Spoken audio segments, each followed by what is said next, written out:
And this is going to be in the topic of conduct of diplomacy, information, and economy in grey zone warfare. It is headed by Lieutenant General P.R. Shankar. Give a brief, not that General Shankar needs, it of course goes without saying General Shankar needs no introduction. To give a brief introduction, he is a retired Director General of Artillery, an alumnus of NDA, DSSC Wellington, Army War College, Mo, and Naval Postgraduate College, Monterey, and NDC Delhi. He's held many important command, staff, and instructional appointments. The experience of serving in all kinds of terrains and operational situations for the past 4 decades. He gave an impetus to modernization of artillery. He has a deep knowledge and experience of successful defense planning and acquisition of major guns like Dhanush, Vajra, rocket and missile project, BrahMos, and grade BM-21. General officer is now a professor of aerospace in IIT Chennai, and he also actively contributes to several think tanks and forums. General Shankar, sir, the floor is yours. I hand over to you to introduce the panelists and conduct the proceedings of the session. Over to you, sir. Thank you. Thanks a lot. Can you hear me first? Sir, we can. Thank you. Good morning to all participants. Before I start this presentation and this session, I'd like to place on record my sincere condolences to the family of General Mrs. Rawat and all the others and all the near and dear ones who lost their life crash day before yesterday.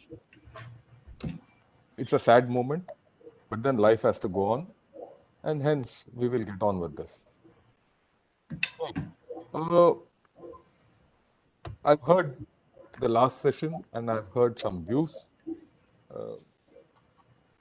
Quite a lot of them were probably a little too dark in thought, and we're a little too negative in the way we are approaching this entire business of grey zone warfare. I think as a nation, we need to be a little more confident that we can do better. And that is something which I would like to handle and talk during the course of this session. I'll give a small presentation as to what this my concept of grey zone warfare is and how it is evolving and how it has happened. Like Dushyant earlier said, grey zone warfare is nothing new. It's been there for ages. It's only that the current formulation is a little different, and we need to understand it in this current context with our current adversaries. So I'll share my presentation, and I hope,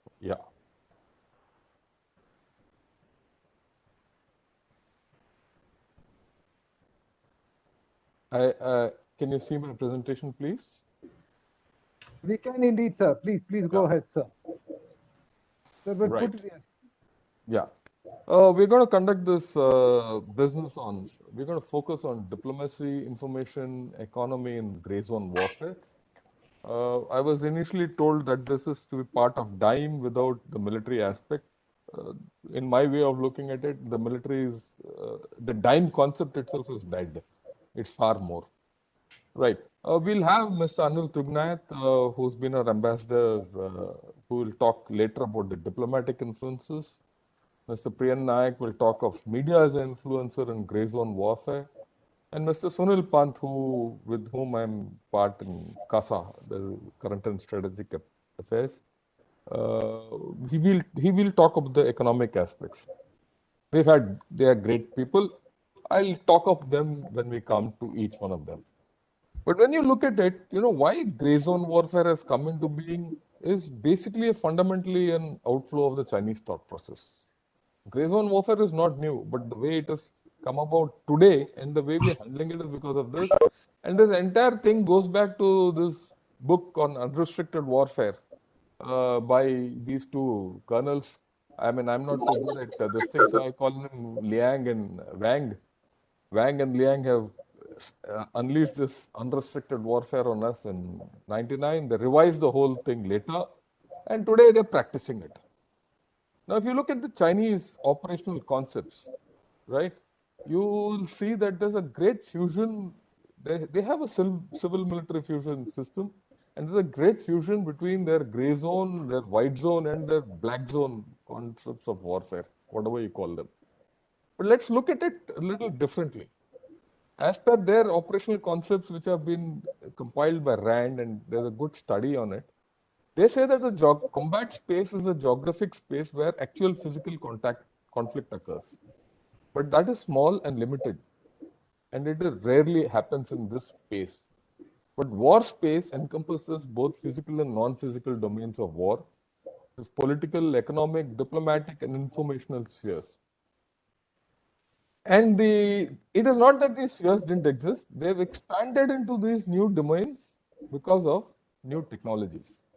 So they're leveraging technologies with these domains. And battlefield has transitioned from the tangible space to the intangible space. Again, nothing new. It is just that they formulated it and put it in this manner. And they feel that war is now full dimensional, which includes the tangible and intangible domains. But let's look at it in a slightly different manner. Oh.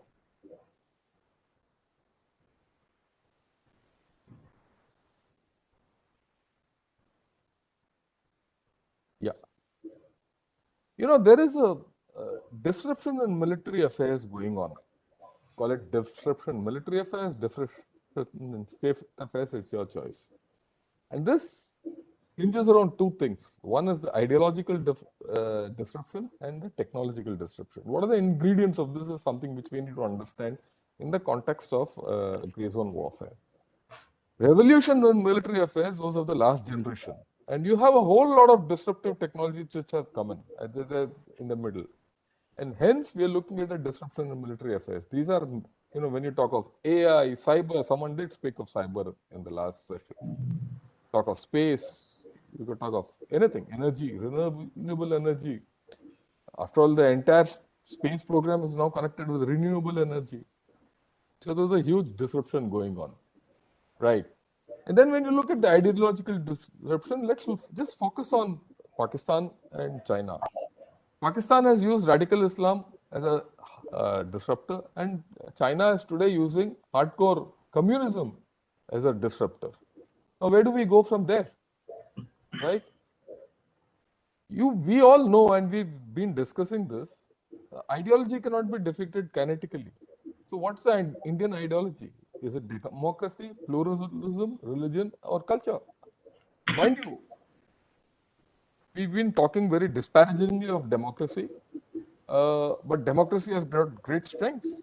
Pluralism has got great strengths, so does religion and culture.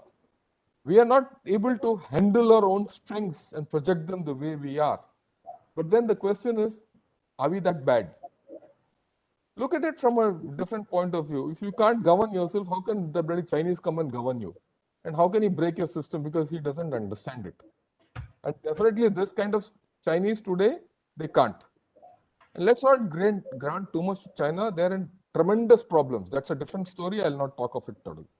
And I'm not convinced that this Chinese government or this Chinese society as it is and its declining population is going to survive itself. Right? Now, in this context, let's look at the multi-domain warfare which is going on and then see where does gray zone warfare fit in. Right?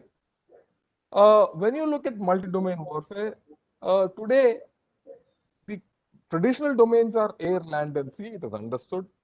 And we have gone into space, cyberspace, nuclear, and the electromagnetic spectrum. These are the electronic domains which are actively being used in multi-domain warfare. The traditional domains which we spoke of, the non-tangible domains, economy, diplomacy, politics and ideology, and energy and resources. This is common. And this also being used in this business of gray zone warfare. It's not only being used in gray zone warfare, it is being used in any form of warfare. And the latest three, which I call the dark power domains of influence, legal, and the public opinion, or the three-war strategy of China, has started dominating the discussion. Health, as a domain of warfare, has come in to stay. Right. We all know we are never at a state of peace or never at a state of war, but there's a total war going on. And this is what defines gray zone. Right? And this subterranean warfare which is going on, is all about this business of gray zone activity. The actors could, I mean, we know it's day by night, 24/7. The actors could be state, non-state, or state-sponsored.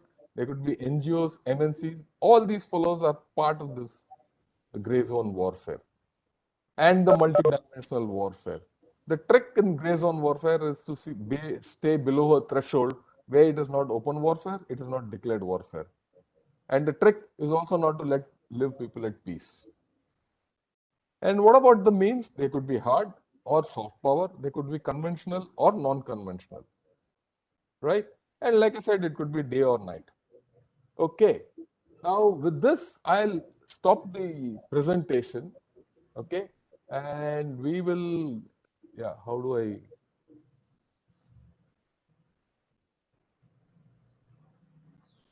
Okay. We'll stop the presentation.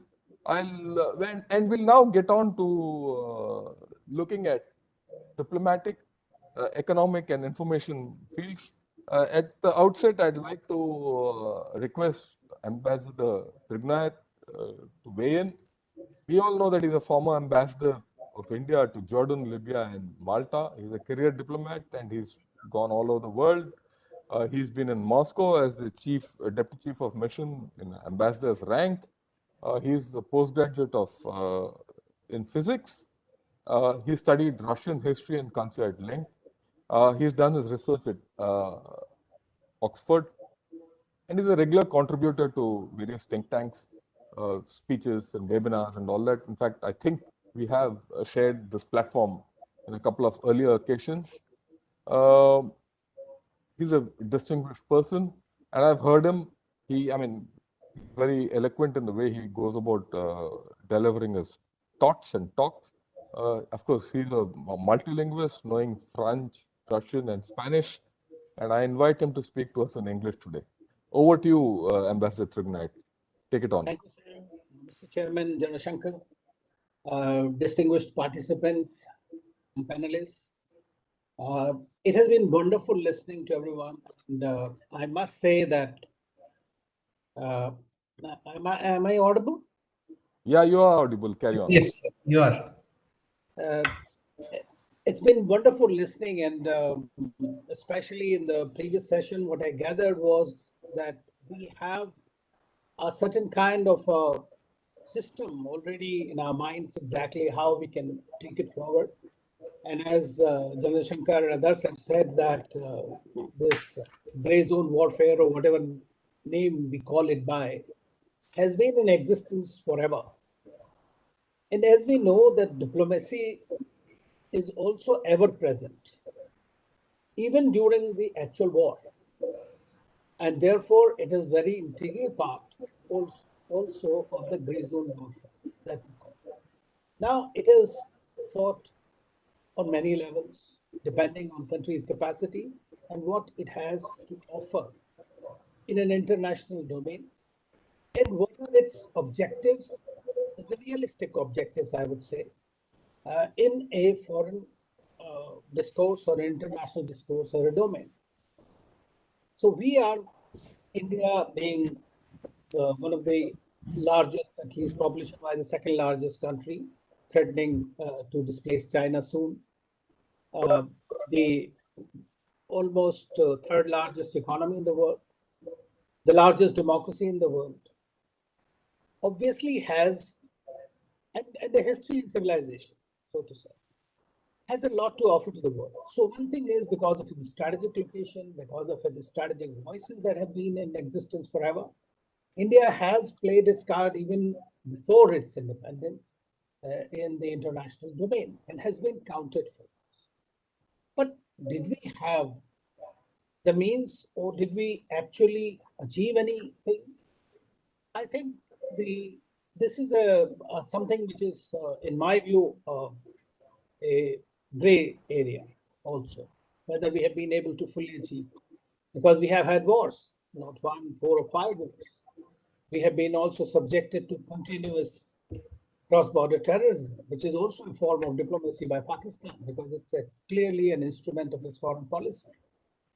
The China's intent to keep India ensconced within South Asia is its foreign policy objective. How does it do it? It creates pulse of string strategy, or it tries to put you down, it tries to equate you with Pakistan. And very subtly, sometimes when an Arunachal Pradesh contingent wishes to go to China, they would not issue a visa. They will staple the visa, or they will say that you don't need a visa because you are part of China. Now, in a democracy, what happens is that that kind of one small act, which is called needling, and that needling takes you into a spin in a democracy, and then the government is on the defense.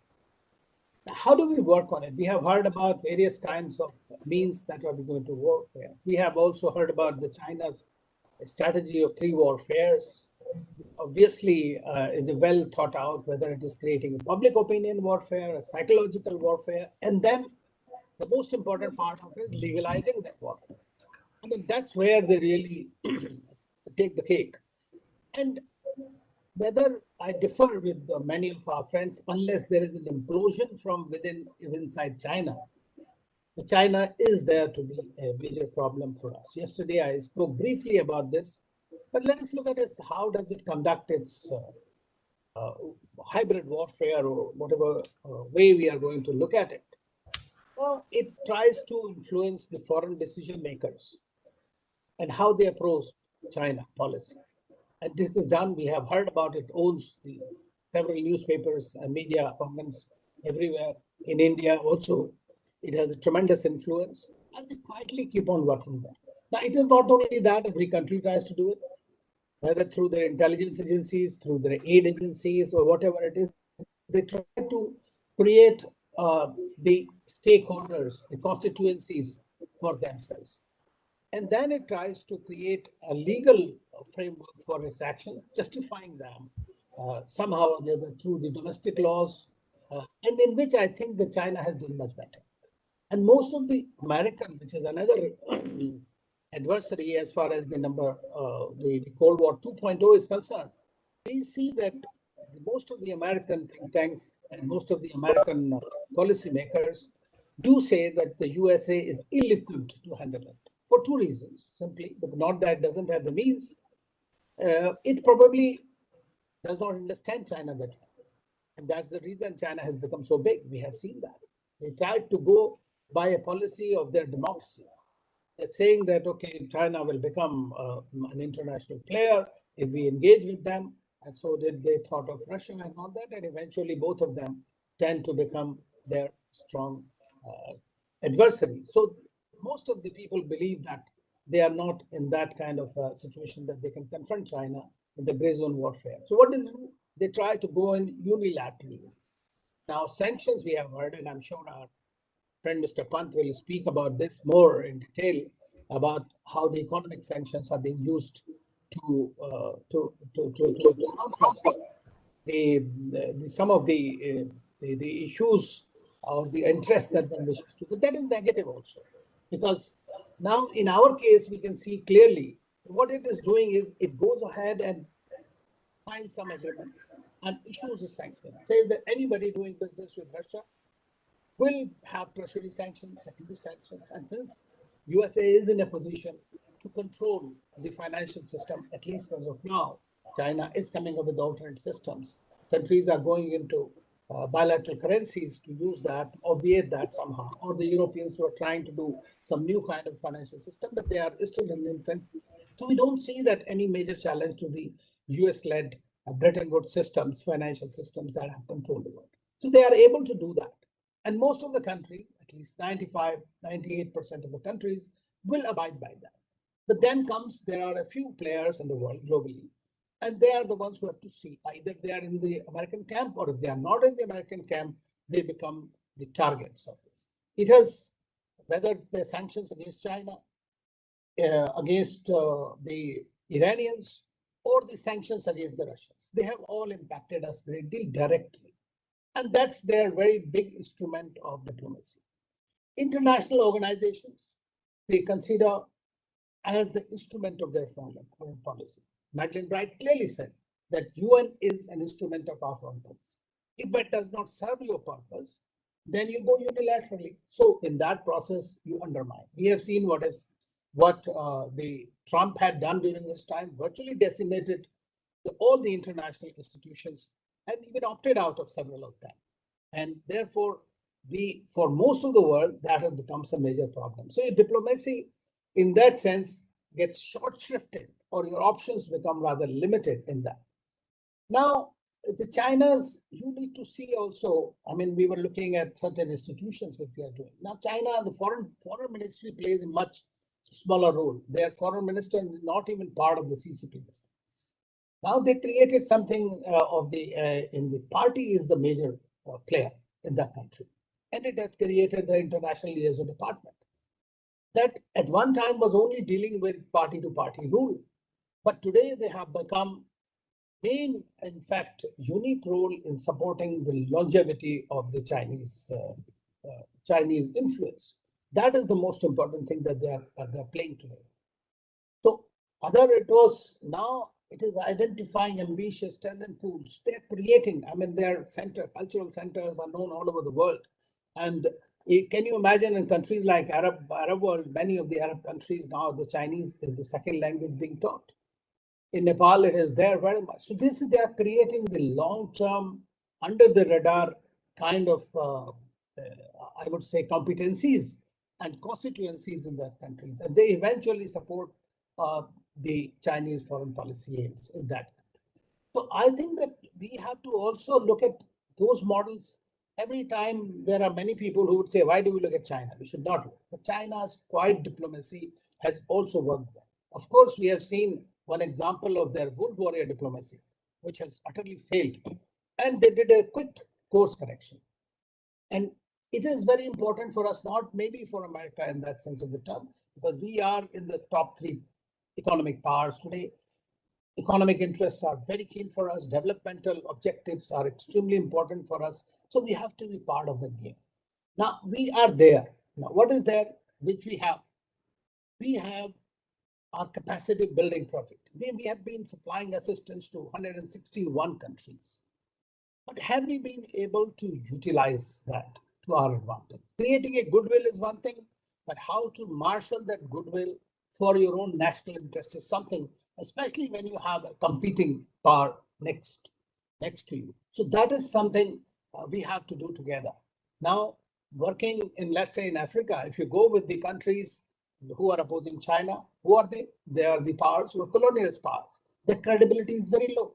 So even then, you don't have enough money to go and pump in there. So you sometimes spread too thin. You're not able to deliver.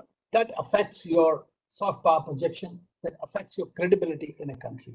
And then very often our people feel that, oh, don't worry about China. China is being now, everybody is talking about dead diplomacy. It is being criticized. It is going to lose. Imagine how quickly China converts that negativity back into a neutrality and then to positivity. We need to be real about these things. And we are not real because we don't think long term.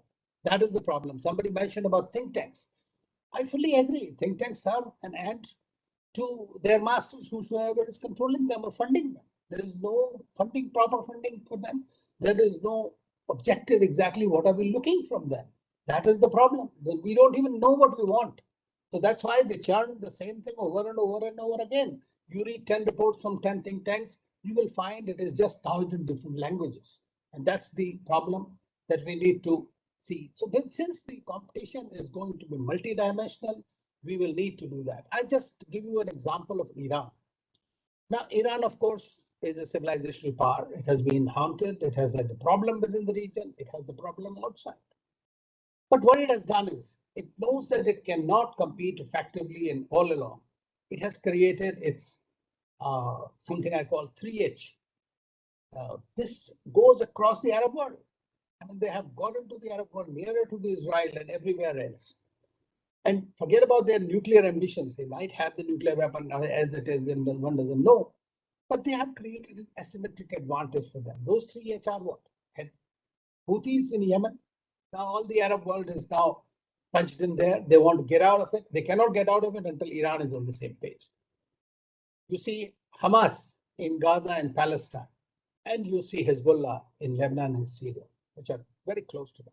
So even if tomorrow a big country like the USA tries to take them down, it will not be able to do that. And that's what we have seen in the last 2 years, that even though clandestinely the Israelis, unhappy with the growth of the Iranian nuclear program, have been trying to stunt it, but not been able to do anything. They have been wanting. Now, at the same time, when JCPOA, the nuclear deal, they are discussing today again. So Iranians want that to go through. The Americans want that to go through. And very often they will, it's very likely that in a few meetings we will see that. And so they have a plausible deniability like Pakistan does very often, but the world knows about it. Another example we see now, Taliban. Now, Taliban is trying to, use the terrorism thing. It is saying we will not allow terrorism from our territory. That gives them a high moral ground. Nobody believes it, but at least they've got it. They're talking to everyone. So what is happening? This becomes a diplomatic tool for them. Now they're saying, if you're not providing assistance, don't give me humanitarian assistance, you don't recognize me, I cannot guarantee that the terrorist forces won't become centrifugal and go out into your own countries. Look at the southern Russia and US. They are not at war. They have not been for a long time. Ambassador, can we wind up? Yes, sir. I'll just wind up in a minute. So we are looking at these geo-economic projects which are coming. I'm sure the economics will be discussed. The role of media will have to be discussed. We need to work on that. But I would, at the end of the day, say that we have many things that we can use in our Turkish, as they say. But at the same time, we need to work them, and everybody has emphasized on it, that we need to have a clear-cut policy and a clear-cut institutional mechanism, exactly what we want from our diplomacy to achieve. Peace is the last objective, but at the same time, there's so many players, and we need to create long-term constituencies and avoid being reactive. We need to be proactive. We have a lot of soft power available to us. We need to utilize it to create constituencies in those countries. I'll stop here. Thank you. Thanks a lot, Ambassador. That was a real nice way of putting across the importance of diplomacy in gray zone warfare. You brought out important issues as to how China is employing its form of diplomacy in gray zone warfare, how US has done it through its sanctions and control of international organizations. And very importantly, I think you made a great point in Iran, because Iran has had a limited policy, but it has got a clear policy of how to operate its gray zone, operate in the gray zone, diplomatically or otherwise, right? And I think you made a very valid point that we need to have our own model. We need to have our own model, but before you have your own model, you need to have your own policy and you need to have your own outlook and vision. I think if we can drive home the point to whoever is this thing, that let's have a vision of operating in the gray zone, it is important. And I personally always felt that our diplomacy is great. Unfortunately, it's not enough. It's not that our diplomats are bad, but they don't have the wherewithal to carry out the diplomacy. We need a far more extended diplomacy, and especially because we are going to be a great power in the future. And on that, we have to have this own consciousness of our own kind. All right. Thanks a lot once again. We'll now move on to Mr. Prem Nayak. Prem Nayak he's had more than 4 decades of experience in media, academics, and industry. He's a columnist. He runs a bi-weekly column for Ceylon Today, which is a Colombo-based Sri Lankan daily, and he has a monthly column in Deccan Herald, and he writes for many leading newspapers. I could have given you a whole list, but I'll not do it. Interestingly, being in media and academics, he is a mechanical engineer from BITS Pilani and alumnus of IIM Calcutta, and he's taken a turn to media. He's been a keynote speaker in CII conferences and many workshops and IT conventions and seminars. He teaches MBA students in St. Joseph's College, Bangalore, and also at the HAL Management Academy. He's been on the management board of, he's been on the board of directors of BEMEL, right? And he was in charge of their business development. He's also worked in L&T Infotech. Incidentally, I think that's a good connect there because I'm a director on the L&T Defense Board. He's also worked in a US-based power consultancy organization. So much experience. Over to you, Mr. Naik. Let's hear your thoughts on information and gray zone warfare. Over to you. Thank you, General Shankar. Just a sec, I will share some slides. Yeah, please. Yes, there we are. I hope everybody can see them. Yeah, we can. Thank you so much for such brilliant information about gray zone warfare, GZW. Going even by Ambassador's brilliant talk just now, there are several areas of influence. I'm going to stick to the media portion because that's my area of expertise. When you divide the media, three important media types stand out. Print media, newspapers, magazines, and so on. The broadcast media, TV, radio principally. And most important is social media.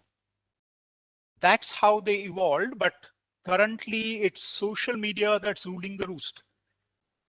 That acts as the major influencer. I'm going to go backwards, social first, broadcast, and then last of all, the print media and what role and how they influence GZW. Coming to the social media first, there has been a revolution in this area and very recent too. It started in the 80s.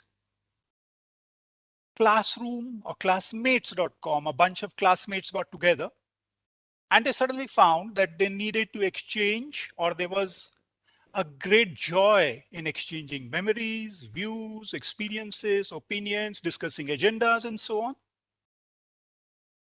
People wanted each of these things.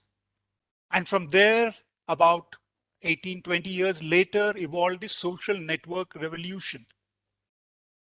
And what a revolution it has been. LinkedIn, we all know, 2003 it started off, which was supposed to be a professional networking group.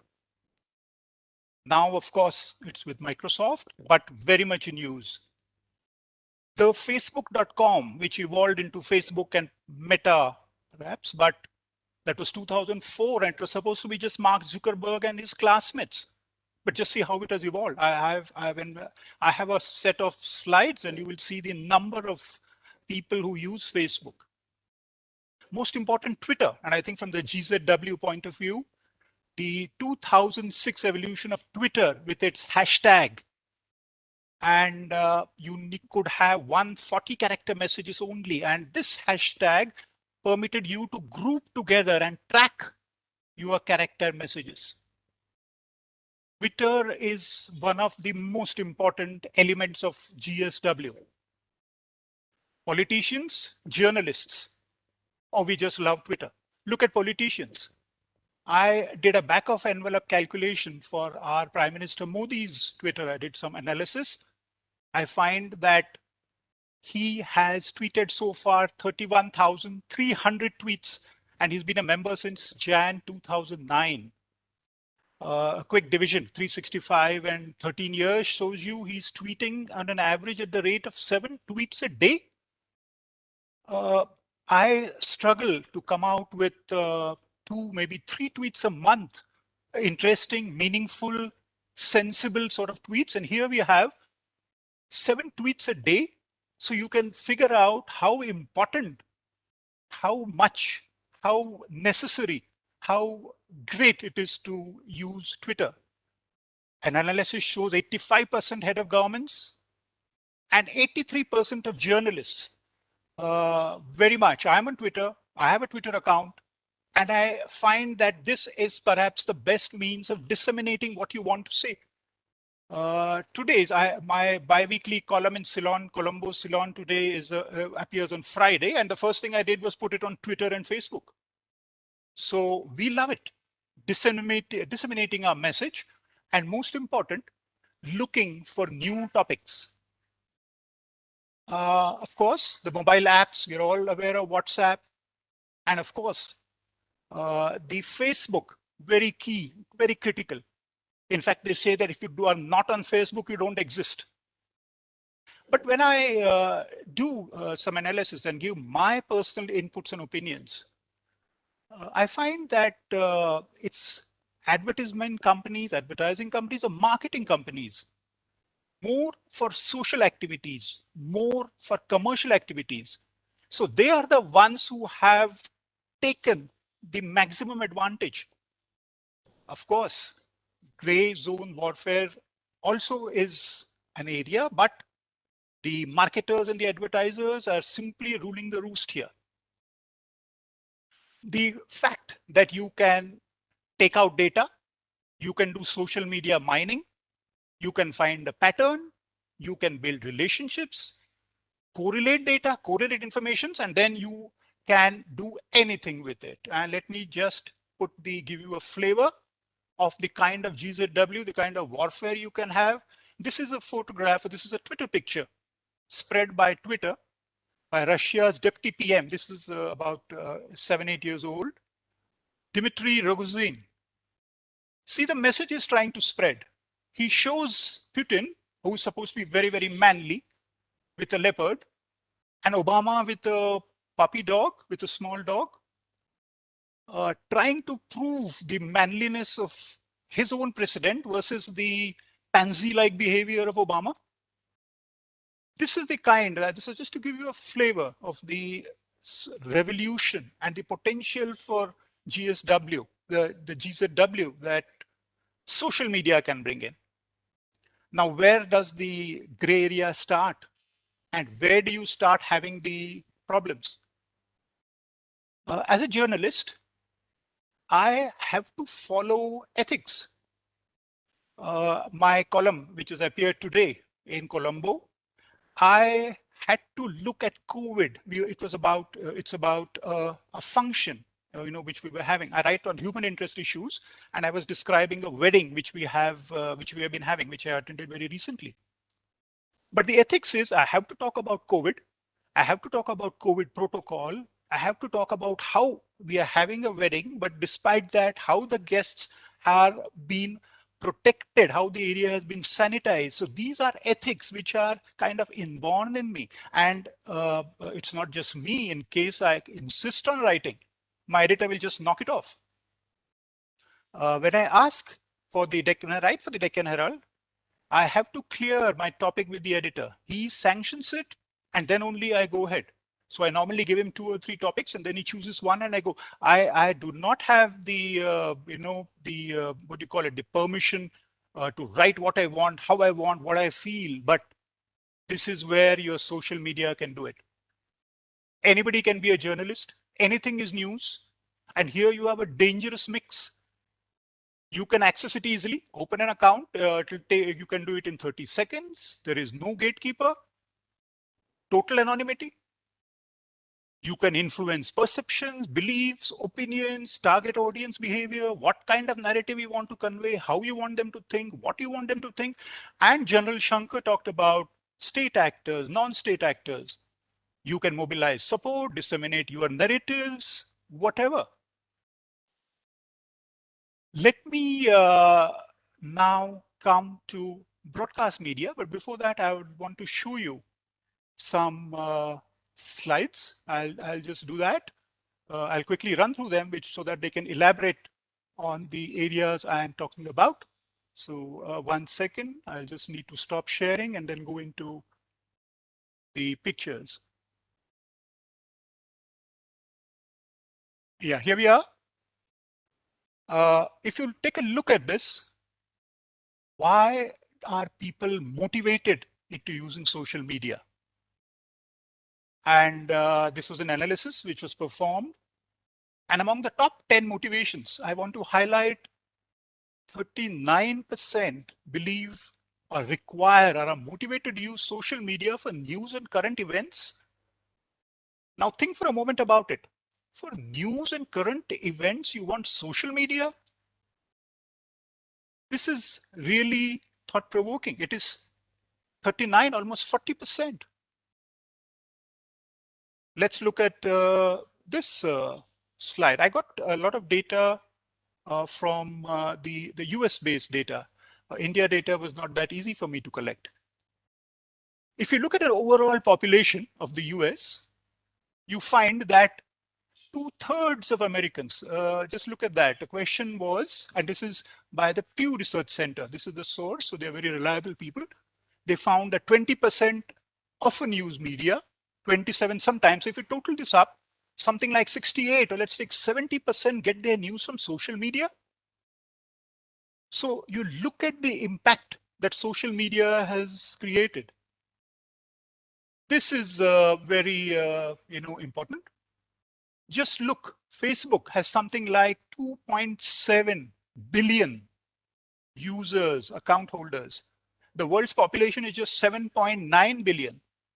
So out of which, if 2.7 billion have a Facebook account, it's 46, almost 50% of the world's population has a Facebook account. So now we quite realize the potential for GZW by just merely having a Facebook account. Twitter, it doesn't figure in here, but Twitter has something like 0.35 billion, something like 350 million accounts. Let me just show you the potential, the damage that Twitter can cause. This is about Twitter account of the Associated Press.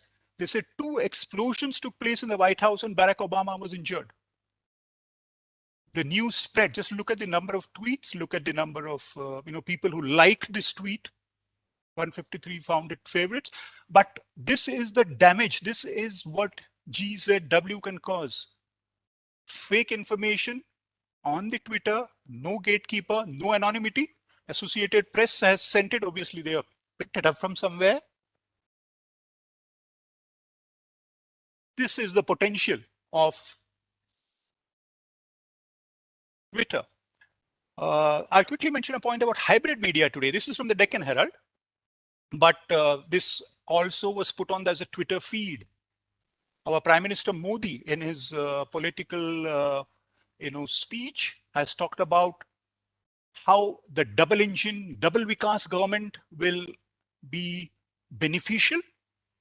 And simultaneously, this is typical what Deccan Herald just publishes. Typically, Adolf Hitler says, by skillful and sustained use of propaganda. So, you can either convert hell or make it paradise or whatever. So here you have 2 masters of propaganda, and you see how the paper can link, how they can influence, and how it is possible for print and social media to together get into the GZW.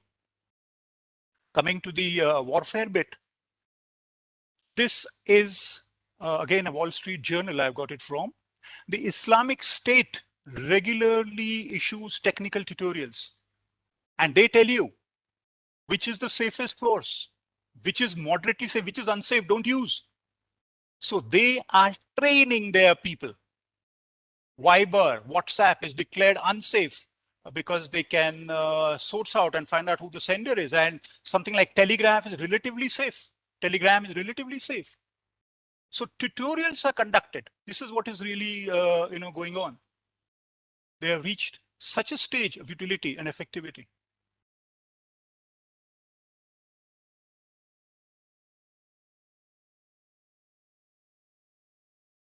This is what I want to use as a summary slide. So how has the social media been weaponized to inform and influence? You can shape, influence, manipulate, mislead, deceive, whatever you like. Operations: deny, disrupt, degrade, or command and control, facilitate, coordinate, synchronize. Intelligence: monitor, collect, exploit. So this is the sum and substance of it all. You have weaponized social media, and this is the core or the crux of the gray zone warfare which can be conducted. Let me just now switch to broadcast media. We are talking about television. Very, very influential, radio and television. You just look at this. This is again information pertaining to Great Britain and the United Kingdom. BBC, which remains one of the most successful broadcasters, has 5 million, can reach 5 million audience on television. BBC Radio reaches 7 million. So you can see the effect. News, if you just look at news, I'll just show these two and then we will move. You have 62% of people who think that news is very reliable, whatever is broadcast on television. You have 24% of people who think Facebook is very, very reliable. And if you look at broadcast, we're talking about UK, 70% use this as their main source. Only 35% use this as their press. So with this, I will quickly go back to our the presentation. I just have 1 or 2 more slides. I should wind up in another 5 to 10 minutes.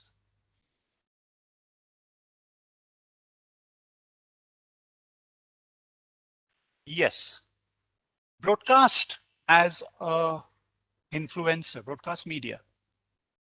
I find that TV radio is more for branding, marketing, much more than its potential for GZW. Look at our TV channels, look at our debates. I don't have to tell you the inclinations of our Republic TV. But if you look at the debate, what is actually happening is you just have each speaker speaking, or most of the speakers speaking all together. We don't hear anything but noise. In fact, India Today, Rajdeep Sardesai's tagline is the news without the noise. I suppose he's referring to Republic TV. Look at the top influencers, the TV influencers. Amitabh Bachchan, Kapil Sharma. I've heard so often that if you want to spend your evening, you just have 2 options. Either watch Amitabh Bachchan's Kaun Banega Crorepati or use Kapil Sharma's Laughter channel.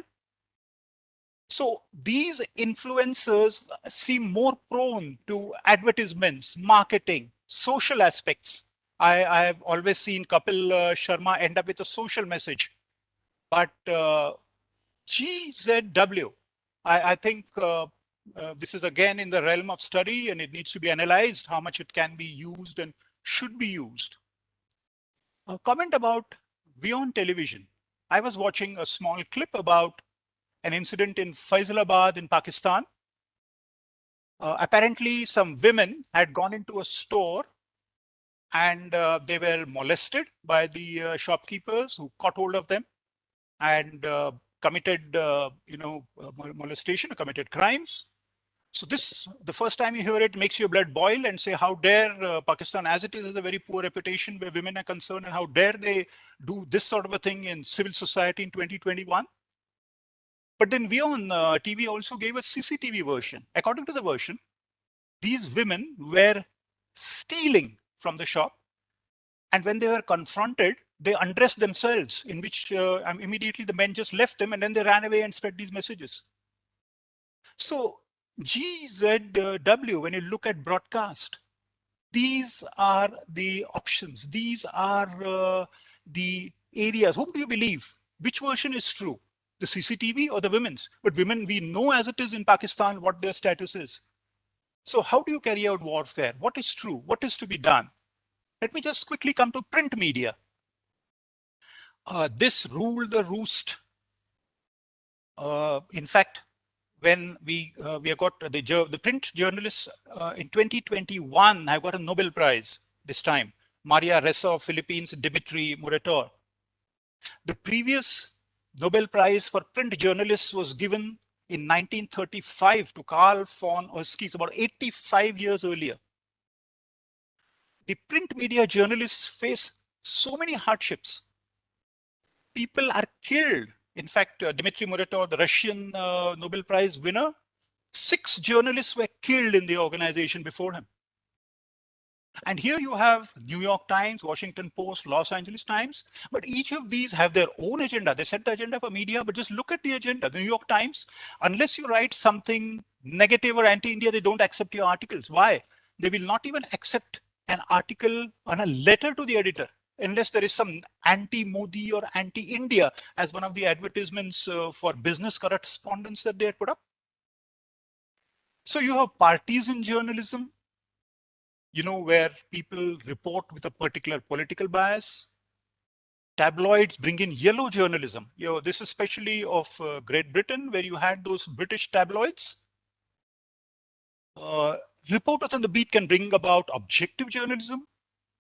And finally, interpretative journalism, where you have op-eds and people interpret information. What we try to write is op-eds versus what reporters would write as objective journalism. Washington Post, for those of us who recollect Washington Post in 1970s, Carl Bernstein and Bob Woodward actually got the Richard Nixon government, got Richard Nixon to resign. So this is the power of print media, but how do you use it? How is that to be used for GZW? I think this October, this is a famous incident in Bombay where there was a total power outage for 2 days on October 12, 2020. And we found the factual version was that China caused it by inserting 14 Trojans, cyber sabotage. A minister, I think the state government minister said that. But the national power minister talked about a cascading effect of 3 tripling transmission lines. So what's the fact? What is true? GZW by China or an ordinary cascading effect accident? So my concluding slide. Social media has totally, I'm just trying to leave 5 points for our August gathering to think about and also to have inputs from our very learned chairman, General Shankar. Social media has revolutionized GZW. Earlier it was print, then broadcast and social media, but now it's in the reverse order and you find that they are totally overshadowed by social media. In fact, print and broadcast seems to be more focused on advertisement, commercial. At worst, Bob Woodward and Bob Woodward and Carl Bernstein got down their own precedent. There was no war with somebody else. Again, when you look at my third point, when you look at the news which you are reading, when you want to go and buy a samosa, you follow the doctrine, you follow the principle of caveat emptor. You make sure that the samosa is fresh. You have to beware. But when you consume news, you expect the newspaper. I'm not trying to take the side of the newspaper. I'm just presenting a point of view. So it's not saying that newspaper is always right. I'm just presenting a point of view. But is it fair for people to say that the newspaper is wrong? You don't read it. Television, when Arnab Goswami, is just noise. I can switch it off. I can't start blaming Arnab Goswami or television. Journalists and being myself, I think they're also human. I'm going to have some perspective. You can't, I try to be neutral, but I will have some feeling, some opinion, something of my own. So please make allowances for that. And hybrid media is what is going to take over. Even me, I just gave you my example. I got my column today. The first thing I did was put it on Twitter and Facebook. So I'm using print media and I'm putting it on social media. And that way I find that, there are a lot of my people who follow me on Twitter and who get immediate advantage and can read. So this is the end of my talk, but I just want to leave one picture. And this is concerning the horrific tragedy we just faced. While reconciling in this sorrowful time and the depth of losing our brave hearts, there's a cyber war going on. They found that last year, the Taiwan's military chief was among 8 dead. So Twitter started comparing the two and saying that China has caused most of these. So this is what GZW is all about. It is something which we need to wake up to. So I congratulate the organizers. This is really very relevant, very important, and high time. I hope we will document each of these inputs. I think we had some very stellar inputs from General Shankar, also from the previous session, the morning session, which I was attending. I hope these will be documented and I hope these will be carried forward. So thank you very much, in this IIRF for giving me this opportunity. I really appreciate being with such august, people right from the field. Thank you very much, and I look forward to your questions. Thanks a lot, Mr. Nayak. That was a very wonderful exposition on the power of print, electronic, broadcast, and social media. I think in all the intangible spaces in the of gray zone warfare, the power of information is the most powerful. You made all these great statistics as to how people get influenced. People are gullible by nature and they do get influenced. And after all, influence is a matter of controlling the mind. I'll just quote an example. I don't have that picture ready with me. It just took one picture of a naked girl running away from a napalm strike in Vietnam to defeat America. After that, America was a defeated nation in the Vietnam War. So that's the power of media. It can just defeat anyone without anything. But having said that, you also brought out something very important, which we need to take note of. And that is, we have a very vibrant media in all formats, electronic, broadcast. And we have great influencers. And we have these influencers and media across every language, across every society. It is not as if that we don't have this great power within us. It is how to put it to good use for national purposes. And I'm sure someone would be thinking of it. People say that media can't be managed. I disagree with it. Media today can be bought. And it is being bought and it is manipulated, so it can be done. And it is being used for gray zone warfare on a daily basis. And the more imaginatively it is used, the more lethal it becomes. And I actually take a lot of interest in this business of information and media as a tool of war. In fact, I teach media as a tool of war to many courses in the Indian Institute of Mass Communication. How media has been used as a legal tool of war, right? And in fact, that's how China, we've all been discussing it, have been using the 3 warfare strategy, and media is a great part of it, right? I will definitely like to connect with you and take this forward. I liked your, connect of weaponizing social media. I like that slide. I'll request you could send it across to me. I'll use it. Certainly. Yeah, that is something which I think our students need to know in the future. Because people are going to weaponize social media. Right.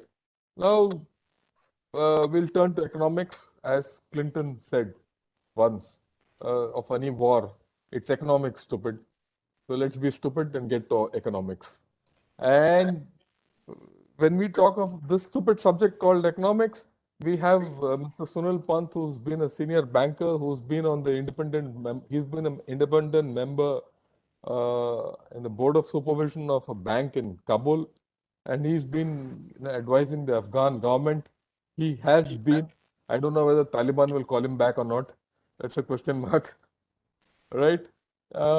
He's been the chief general manager of State Bank of India.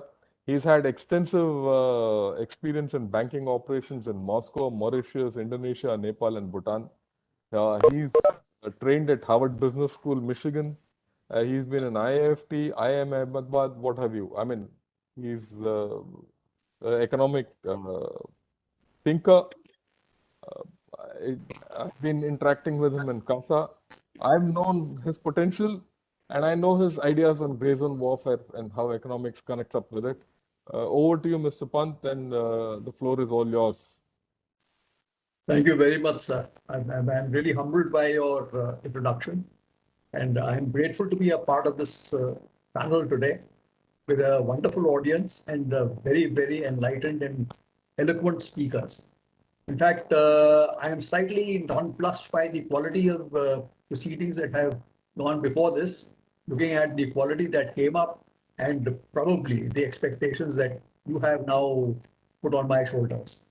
with this, I think I'll come straight away to the topic at hand. And I'll begin with saying that the gray zone warfare is more a perceptional warfare than anything else, because it is a war of perceptions and it's a war of narratives. Even if you look at it from the military standpoint, it's a war of narratives today. If you look at it from the non-military point, where you're talking about media, where you're talking about the economics of operations of a country's sustenance, and if you are looking at even the functioning of a variety of institutions, it is all perception. And the strength that you get, the capacity that the US has to be able to enforce sanctions across various territories is because of the perception of strength and the moral superiority that they've been able to build right from the end of the First World War onwards, through the Marshall Plan and through the reconstruction activities that they took up.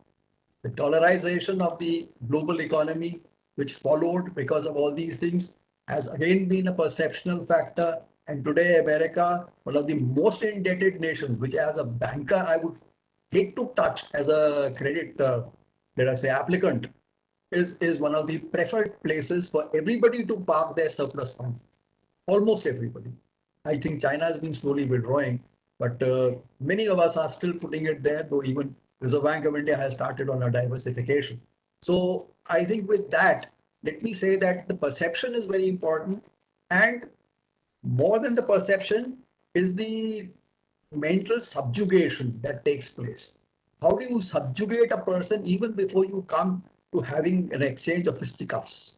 And there you are, when you have something like, a Dada from a locality standing in front of you, he may actually be a pretty mild person, but the image that he carries cows you down. And that is the way much of the world is now progressing, where the cost of war is becoming phenomenal, but the cost of sub-wars, which is what GZB is about, GW is about, is something which is still bearable and which still gives advantages, sometimes disproportionate to the investment that is made. So there's a good ROI on that. As a banker, I'm interested in ROIs. So coming down to the topic of, let us say, economics. One more thing I would like to say is that when we talk about narrative management, even in economics, we are looking at how you can subvert the system.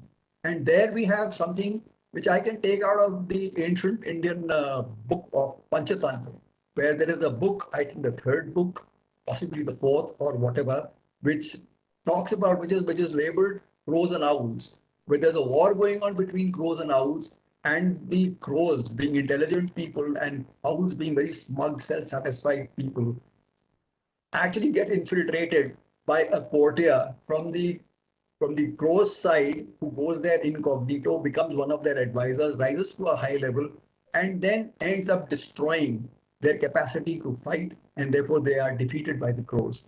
And that is something like what is happening now. So I think, I have a small presentation which I had made so that I can keep myself confined to a narrow time space, because economics is one area which can sort of impinge on a lot of other areas, and where we may really not be able to end a topic within the time constraints that we have. And if it is possible, can the slides be brought on, please? Hello. Can I have the slides, if that is possible? Atre, are you putting the slides? Even otherwise, while we are waiting for the slides, there's one more thing I'd like to say, that hard borders, as they were defined in the Westphalian peace, as they call it, are today becoming very flexible. They become very fungible. They become very porous with all this toing and froing of the social media and the electronics and also the money that is flowing through the globalization of economies, the movement of people. When you're looking at GATS, the Generalized Agreement on Trade and Services, or you're looking at the Generalized Agreement on trade and tariffs, all that, you are looking at a more and more interconnected world where borders are today sort of getting dissolved by economic interests. And that is again an area where I think, economics needs to take a front foot. So with that, if there can be the slides, I could go according to the slides. If it's difficult, I'll No, sir, it's not. It's myself. sir, I hope it's coming up now. Yeah. Sharing. Okay. All right. Fine. So since it was the gray zone, I've used gray color in this most of the time. I thought it was very symbolic, but I think I don't know.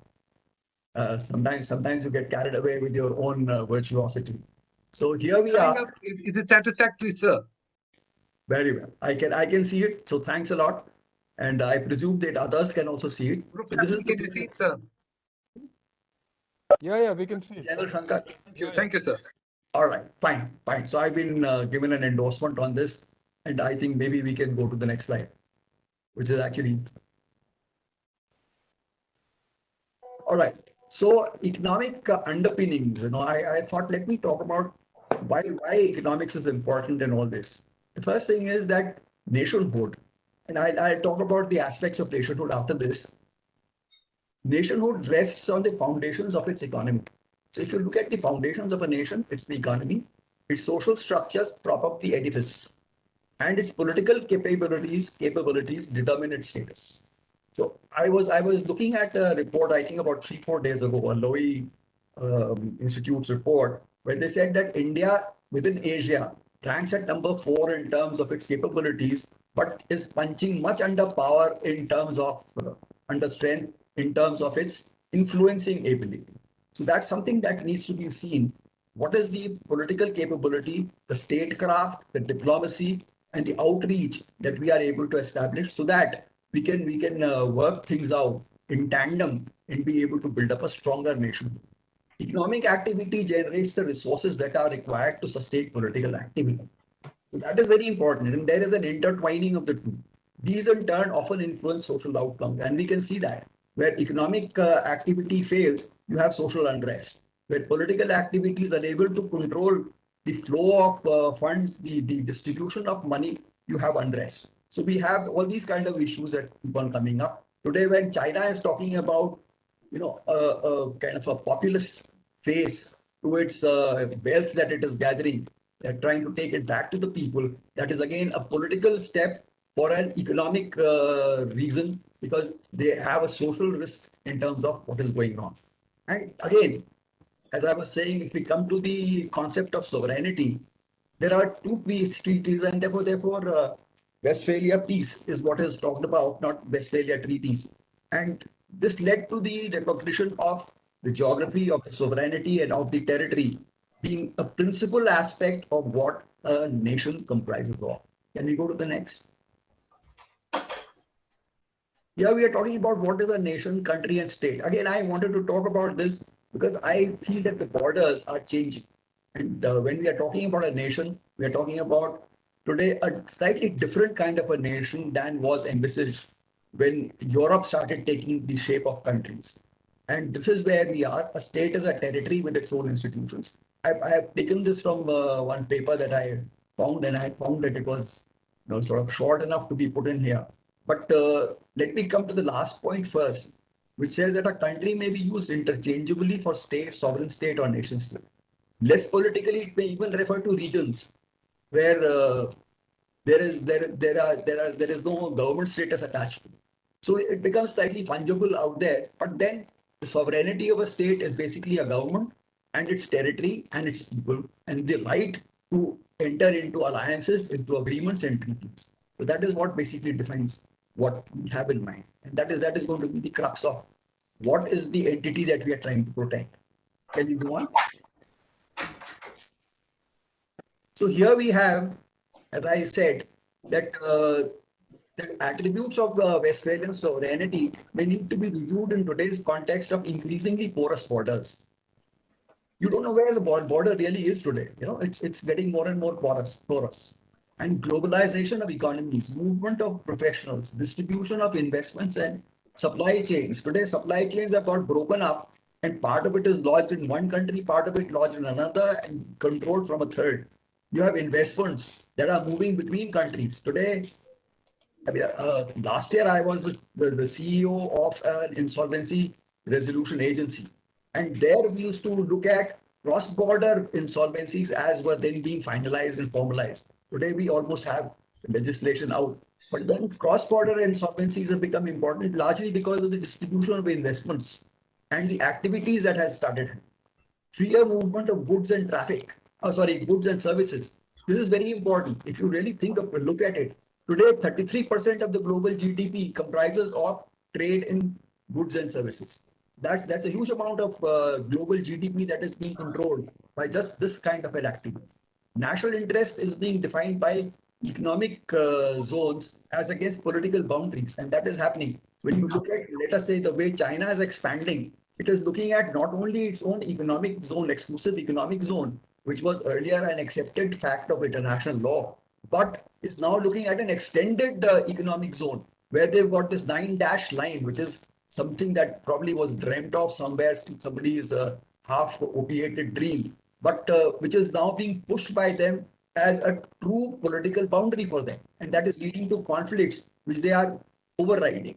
Now, there's also a dilution of national enterprises by the multinational corporations. In fact, in international law now, we are looking at multinational corporations as something like a country in itself in terms of having laws that regulate multinational corporations. So there we are, and we are talking about that the desire for economic power often shapes leadership initiatives as mass affluence overtakes ideology as the key political driver in a materialistic society. Today, we are all essentially materialist.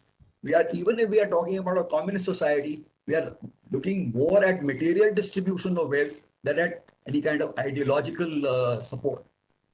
Here we are looking at some theories of war, and this is something that I was able to pick up from a very interesting paper by Jack S. Levy, which talks about the systemic level theories, talks about the balance of power theory, hegemonic theory, the power transition theory, and the liberal economic theory.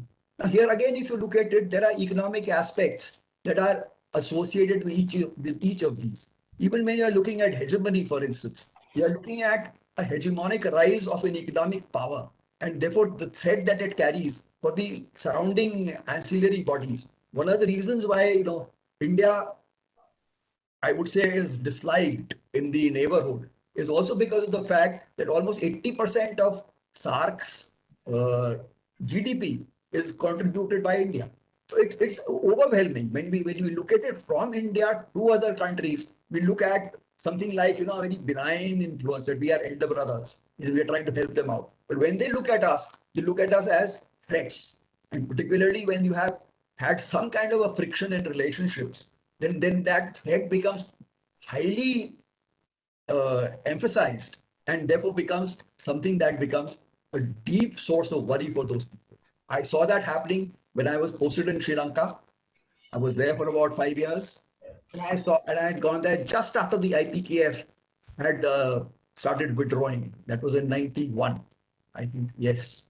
And I found that there was a huge amount of resentment about the way India just walked in. They used to call it the Hanuman army. They say it came in with the wind, it went back, and we don't know why it came here and why it is going back. So, I mean, there were all kind of funny jokes around India those days, including shops that had posters which said, "We don't stock or sell Indian goods," which was supposed to be a great thing. Now, looking at power transition theory, again, it has an economic aspect where power is moving into something from somewhere.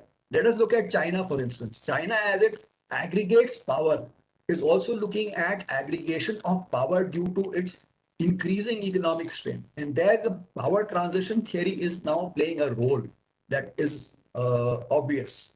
Similarly, if we come to societal level theories, there is a diversionary theory or a scapegoat hypothesis that comes in where you can start creating a scapegoat for what you are trying to achieve.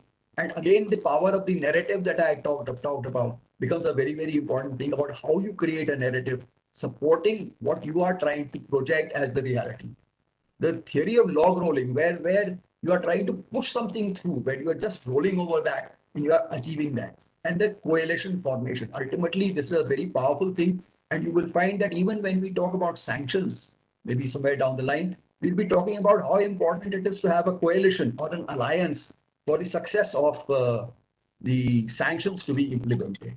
Now, coming to maybe we can talk about this. This has been talked about anyway, that there are historical advantages of subversion and coercion that are visible in the history of mankind. And it is not something that is new. Finally, when we are looking at it, there are also individual level theories that have come in, where there are formal decision theory, where there's a prospect theory. I think I don't have to tell this august body about all these things. They must have been reading these time and again in their early years in the courses where all these things would have probably been discussed. But I brought these in here because I thought it was helping my thought process. So again, the one last line that I want to make here is that humans are essentially warlike species. Of the past 3,400 years, the world has been entirely at peace for only 268 of those, just 8% of the recorded history. So war is a constant state. It's peace which is an aberration, and we should therefore be prepared for it. And here are the objectives of war: economic gain, territorial gain, religion, nationalism, revenge, civil war, revolutionary war, and defensive war. And as Clausewitz says, war is negotiation by other means. And again, therefore, it becomes a question of what is the objective. And normally the objective is economic gain, consequent to which can be territorial gain, or there can be a completely different take on it, as was pointed out in one of the earlier presentations, where maybe it's radical Islamism or something where religion is again being used. But ultimately, that also, if you establish a caliphate, is for the economic gain that you are going to get out of it. Nationalism, when you are saying that I am different from you and I am a nationalist, I'm actually looking at a bigger share of the economic pie that is available for me. Revenge, because I've been economically, politically, otherwise slighted, but my revenge will have a retribution in the cost of finance. So we have been looking at all these things, and when we finally look at it, the bottom line is money. As somebody said, as an American, I forget who said, it's the money, honey, and that's very important. So I think that's where we are going, and that's the basic fundamental nature of man that we have to understand. All right. So here we have what is the gray zone. In this context, I brought in gray zone largely because it's the contested space between routine statecraft and open warfare, which is something which is very well known, and we keep it below the level of threshold of assault, which could justify a military response. And therefore, the economic aspects of war become very important. Just like, as we said, the perceptual aspects, which are manipulated through media. And we are in a state of being able to subjugate, subvert, coerce, without actually resorting to muscle, without resorting to the physical muscle or the military response. So there we have all kind of things, and here I've basically just brought in the various kinds of warfare that we can have. And widespread use of ICT has also opened up new spaces within an enhanced range of possibilities for the gray zone war. And therefore ICT has now suddenly made available to us the forms and formats which were not there about 20 years ago. And that is something that again has led to a situation where the gray zone war is now a penetrative war. It is there right next to you, sitting there, right there. Maybe the newspaper that you have, the mobile phone that you carry, that is an instrument of gray zone war that you are carrying on yourself. You can manipulate democracies, the democratic agencies like free press, right to information, human rights, independent judiciary, all these can be manipulated. I remember just a few days ago, there was a newspaper article which said that people were agitating against the construction of roads in the higher reaches of Uttarakhand because they felt that it would ostensibly, that this would be destructive of the environment. It could also be otherwise. It could be a sponsored agitation. Today, when you think about these things, you start seeing some kind of patterns in this. Maybe we are overreacting to it, but maybe we are not. So there again, there is an increasing blurring of lines between the state of war and peace. That is what one of the key Russian generals, General Gerasimov, said. He's supposed to have this Gerasimov doctrine, and I believe that is a fundamental doctrine on this subject. Here's the coercion toolkit, if you look at it, and many of these items can be used, together in combination. Very few are often used singly by themselves. So even if you are looking at economic coercion, if it is supported by cyber attacks, it is supported by territorialism or terrorism and internal disturbances, it becomes all the more powerful. And when you think about it, there's an example I have given later about the Kudankulam nuclear attack, sorry, the cyber attack on Kudankulam nuclear station. And there you find that the fear of a leak or an act out there was carried out into the political space, was carried out into the agitational space, and you had a very difficult situation there, which could have resulted almost in shutting down the plant, but it was fortunately overcome. Coming back to where we are here, we are also looking at the fact that there are no laws as such that govern the gray zone space, because it is gray. And unlike the military space, which has more definite laws that govern it. All right, can we go to the next, please? How long will you take? About 10 minutes, sir.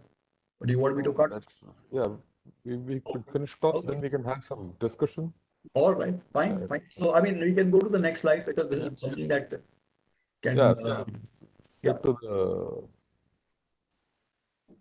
And again, out here, we are talking about the rewired aspects of the restructured global economy and how that lends itself to economic warfare. Can we go to the next?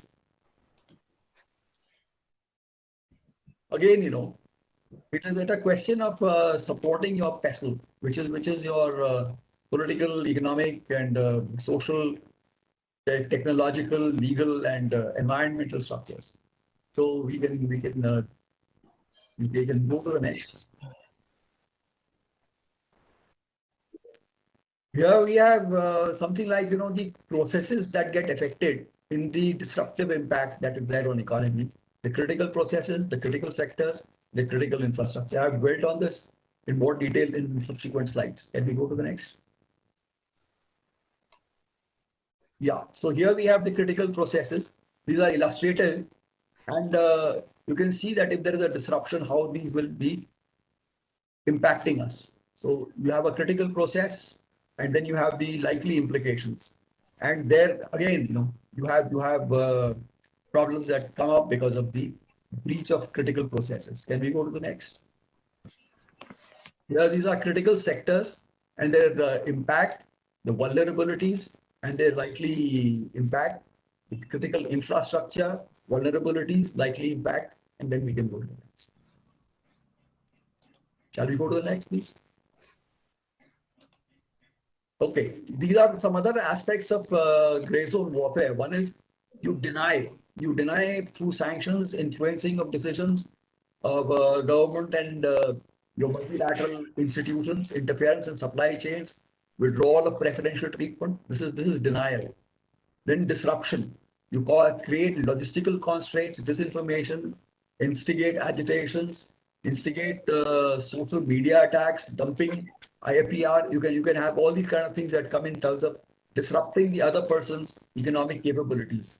Deterrence, hostile legal actions, legislative interferences, and so on, using that person's own maybe legal processes.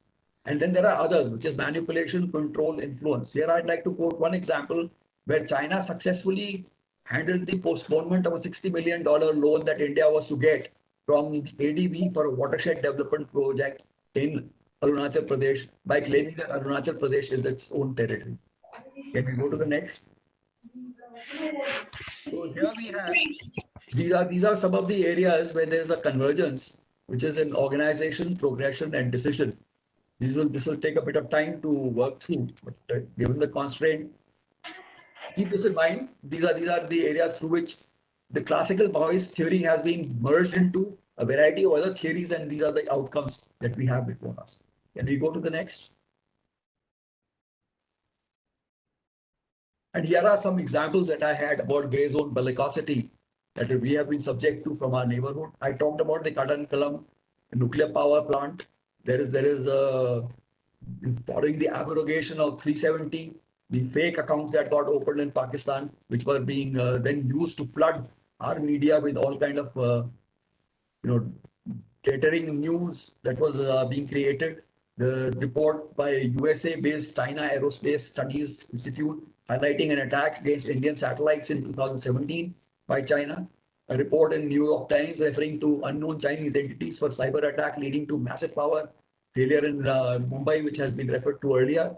Then the report of the Indian National Security Council Secretariat that 35% of India's cyber attacks are of Chinese origin. The cyber threat world time map reports that India is the seventh most attacked state in cyber realm, with thrice the average number of cyber attacks that are affecting the world. So you can see that we are living in a pretty dangerous neighborhood. Can we go to the next? And here we have, a step-up escalation matrix that I found in one of the papers on China, which says that when they're looking at it from the economic angle, they're looking at the first step is press on positive economic sanctions.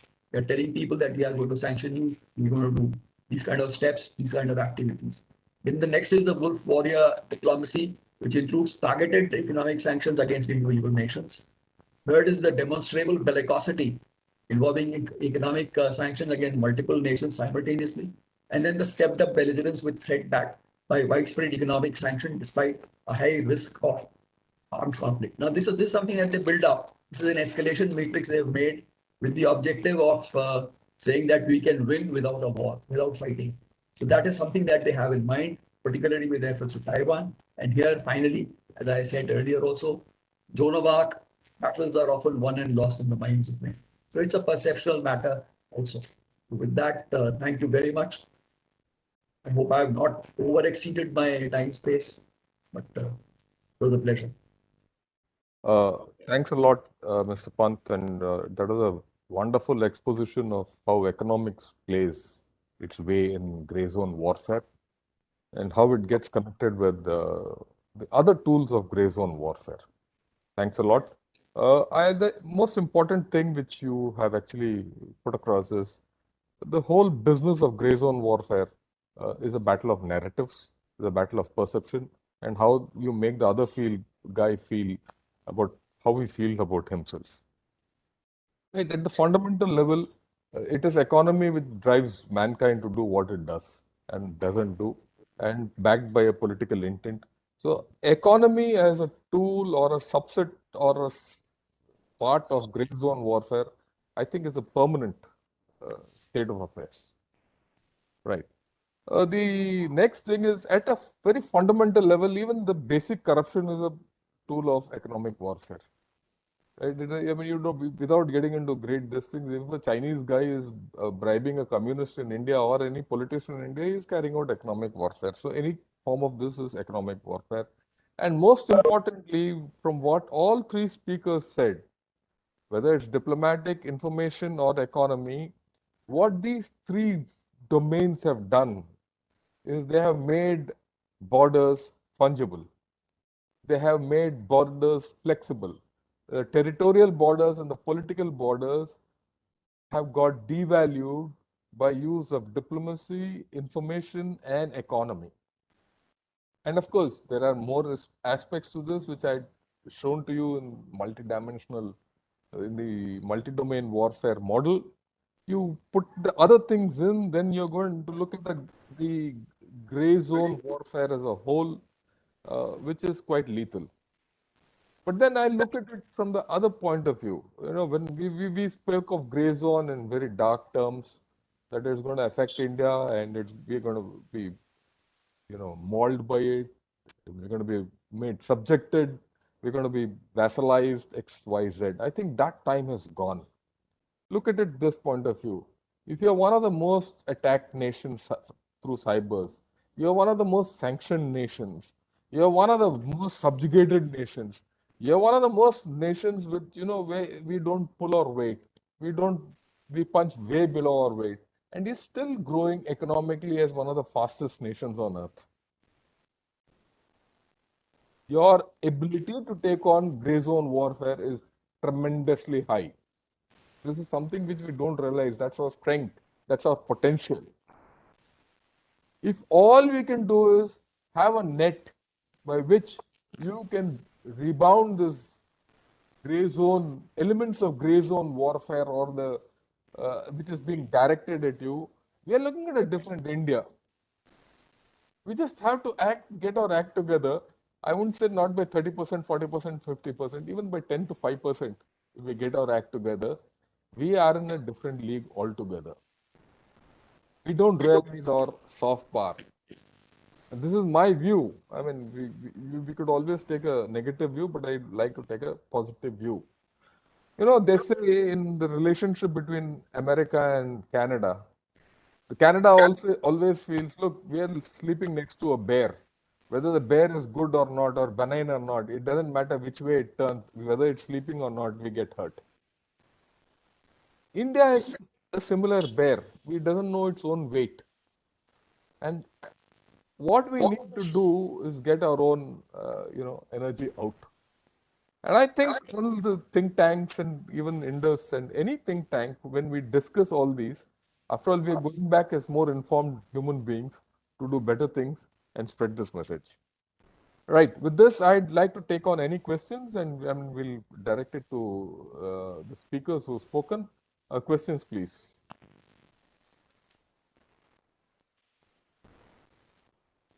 I don't see any questions in the chat. So, is it lunchtime? The lunchtime phenomenon working on?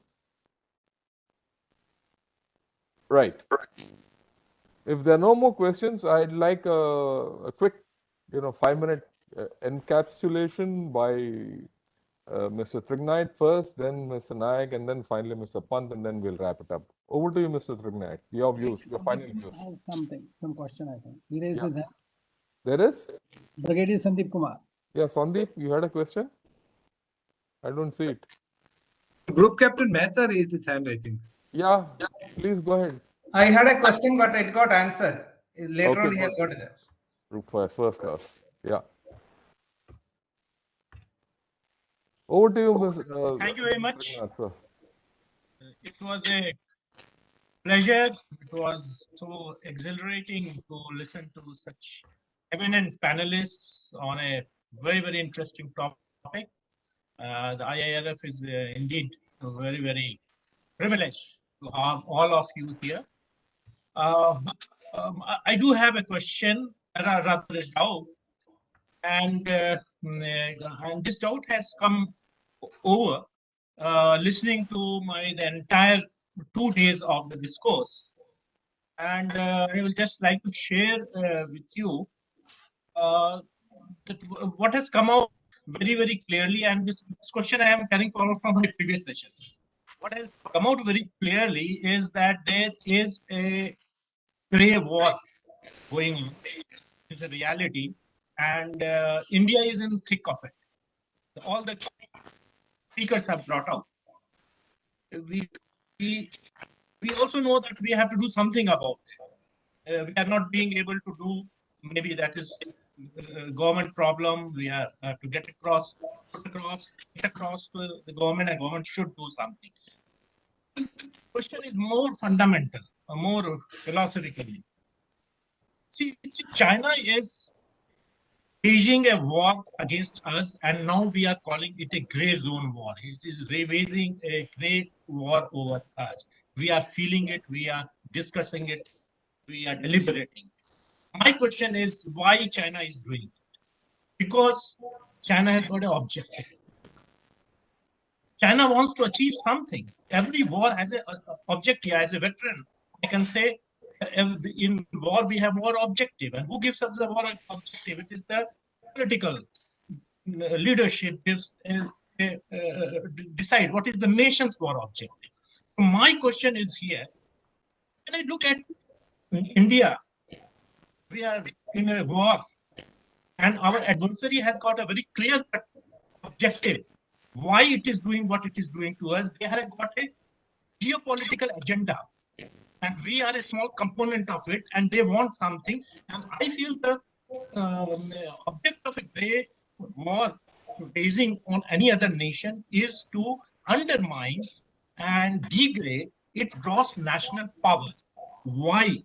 Because that national power, and in case of India, the Indian gross national power might be coming in way of their geopolitical agenda.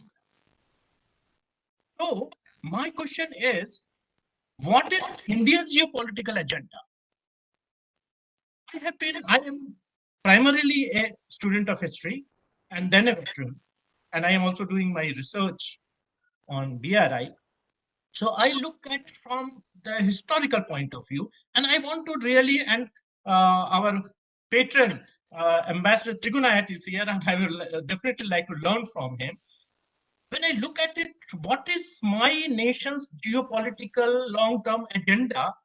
And I am completely at loss. I do not know. I am Indian. I am a Yeah. well-informed person. Yeah, I think we've do not understood know your what is the- question. Yeah, look, Yeah. I've understood your question. Let me take it on.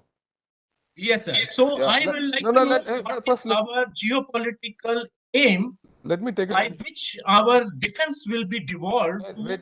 Yeah, I've that understood. specific. You've taken a long time to explain your question. Let me put it in very succinct terms and very simplistic terms. So, Our geopolitical aim, our national interest, and our national agenda is in the preamble of our constitution. Have a look at it. You study for a long time in life, I always felt, what is our national interest? And when I read the preamble of our constitution, where it says, we the people of India, read that, and you'll get the answer for that. I'll answer wait. I can't hear you. Now, the second part is, you've spoken about China. What is China's political agenda and political aim that they want to dominate the world? Why do they want to dominate the world? You must read the Chinese Communist Party history and their theory. If you read that, you will come to know why they're doing what they're doing. They don't want to come and sit and rule India. That is not their aim. The Communist Party wants to sustain itself in China to rule China. They cannot do that unless they prove to the world and to its own people, that they are the best. If they are the best, if they have to prove to their own people that they are the best, they have to best you. And everything else flows from that. yeah, Right? Yeah, right? So unless the BRI is just an instrument of that greater aim, right? Yeah. And so you have to, this is not peculiar to the Communist Party of China. It is peculiar, it is to any Communist Party, any authoritarian system, which they have to feel and prove that they are the best always, because otherwise they are not in power. It is internal to them. And I've always felt that, I've been reading China for the past 20 years. In fact, not 20 years, for about more than 3 decades. I've always felt in China, you have to look at two things. You look at people and its politics. Everything else flows from that. This business of gray zone politics, if you look at it from the lens of people and politics, also falls in place. And gray zone warfare is a formulation because of the Chinese activity. But like in the previous session, it was very clearly brought out, gray zone warfare is a state of life. You have to live it. That's it. Right? It is only in this modern thinking that you're talking of it and formulating it and giving it a akar of gray zone warfare. Otherwise, it's there. And you have to have your own systems and your own this thing to say, okay, I'll do this. We have to have confidence on ourselves. Like I told you, this is my view. Rather than crib about it, take it on. And you're taking it on well. If you're still growing at 7.5% to 9%, right? You're not doing bad. And gray zone is not affecting you. Okay? So I'll leave it at that. Of course, anyone can weigh in, and we can continue with this discussion till whenever. Yeah, anyone else with their view? Do we have time, or Yes, sir. Now, since you're calling views and you say you have time, Mr. Pant has done well to go across all international relations theories: liberalism, constructivism, realism, power transition theory. So I say it's useful even in a purely academic sense, sir. And you seem to have if you're using the economic theory for war, saying all war is economic, you're partly following a combination of the Marxian theory of war, because Marxists say all war is economic. I don't know. Would you wish to comment on that, or anybody else take that? since you gave theories of war. See, let me again take it on. I know in National Defense College, when we were doing the course, one person said, when an ant moves from one place to another, even an ant, it is an economic activity. It is going there for food or carrying food back, right? Everything in life is economic in nature, right? So to that extent, when you look at war, it is again, it gets back to the fact that war is politics by other means and politics is economics by other means. So it's all interrelated. I don't see, we can keep theorizing what we want, but practically what we want to do in life is what is more important. Right. And how India responds to this state of affairs, I wouldn't say call it war, I say state of affairs, is more important. Will again, decide how you and I live our life. Yeah, that's what I had to say. Yeah, over to you, Mr. Pant. Yes, sir. See, there are a couple of things that need to be understood. One is the economic strength that you have becomes the underlying strength for whatever you need to do. You can have dreams, but the dreams acquire substance only if there is money to back it up. And that is where economics comes in. We have to look at the world today as it is, and the world has transformed enormously. And that is why I was talking about the new boundaries that are coming up, where the boundaries themselves are very fungible, very flexible, very porous. And with that, we are looking at a very different kind of an economic paradigm also, where the supply chains are distributed, where production chains are distributed, where investment chains are distributed, where money is coming from one source, going to another, but being accounted in the third. And that is where all these kind of things are happening, which, as I was saying, is also leading to a lot of international problems, but also a lot of international cohesion.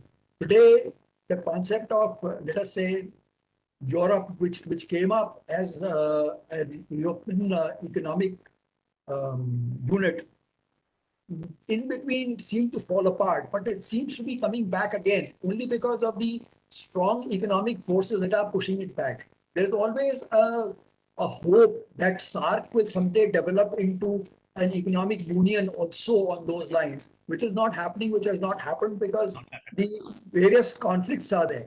But the economic forces will always propel inwardly, whereas the political and statecraft forces may propel outwardly.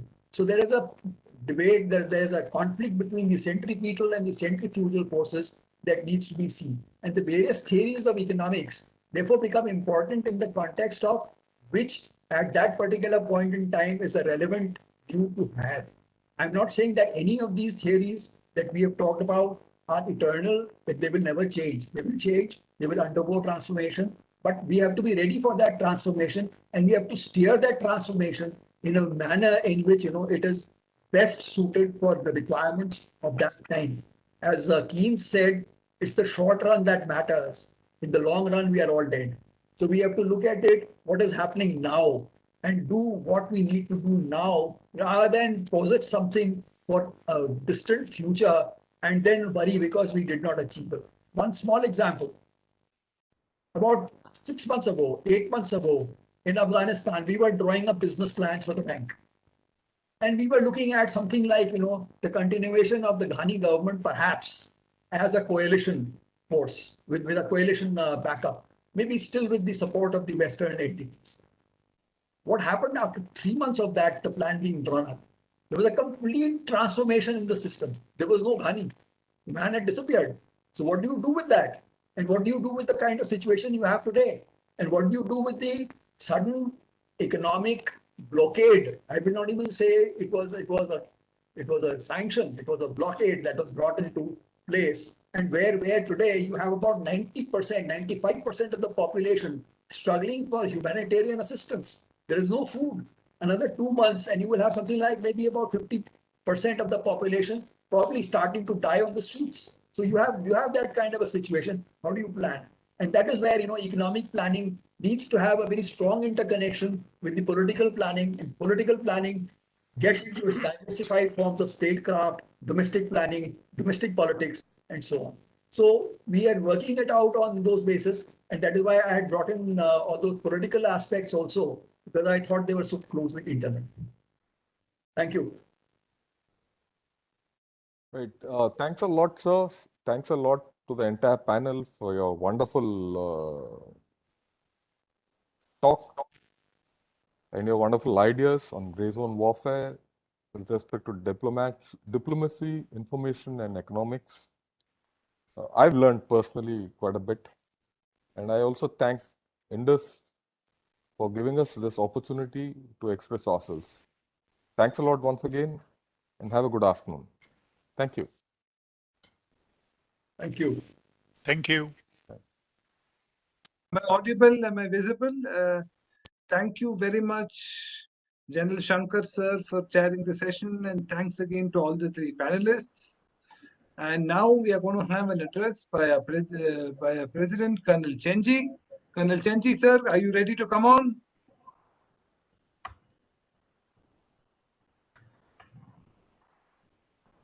The topic is going to be scope and role of soft power on gray zone warfare. None other than our own President, Colonel Chenji, will address us. Over to you, sir. I hope your technology is working. Yeah, I hope so. I'm visible all right. I can see myself. I'm sure I'm audible also. Sir, please commence. Over to thank you, you very sir. much.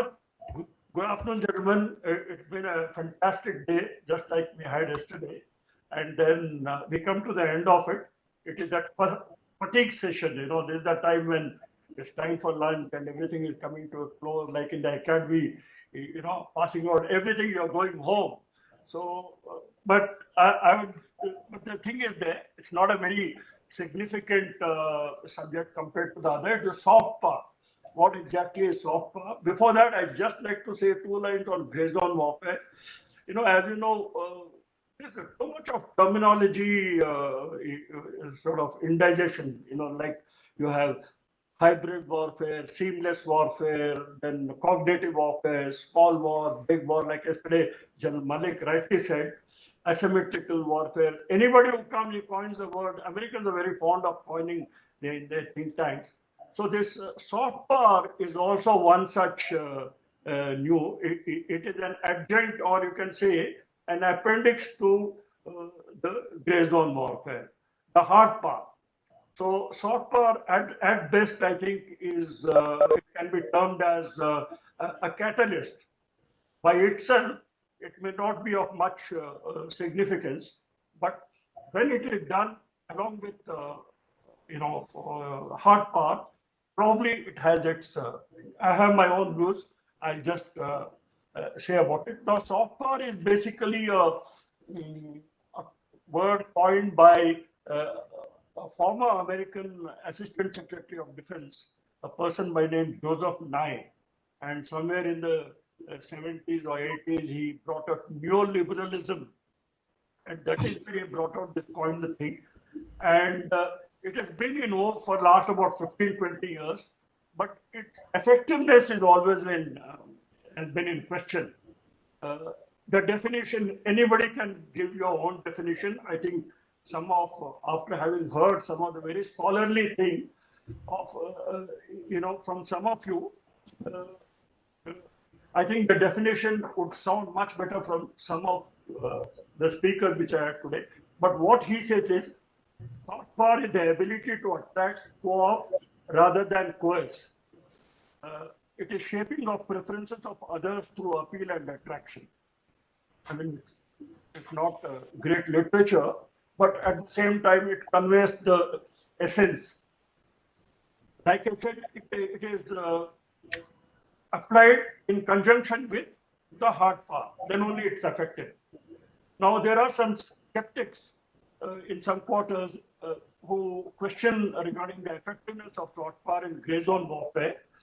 It requires a very detailed analysis, but my own, brief research, what I've done, because not much of information is available either in books or it's only an odd thing in the Google here and there.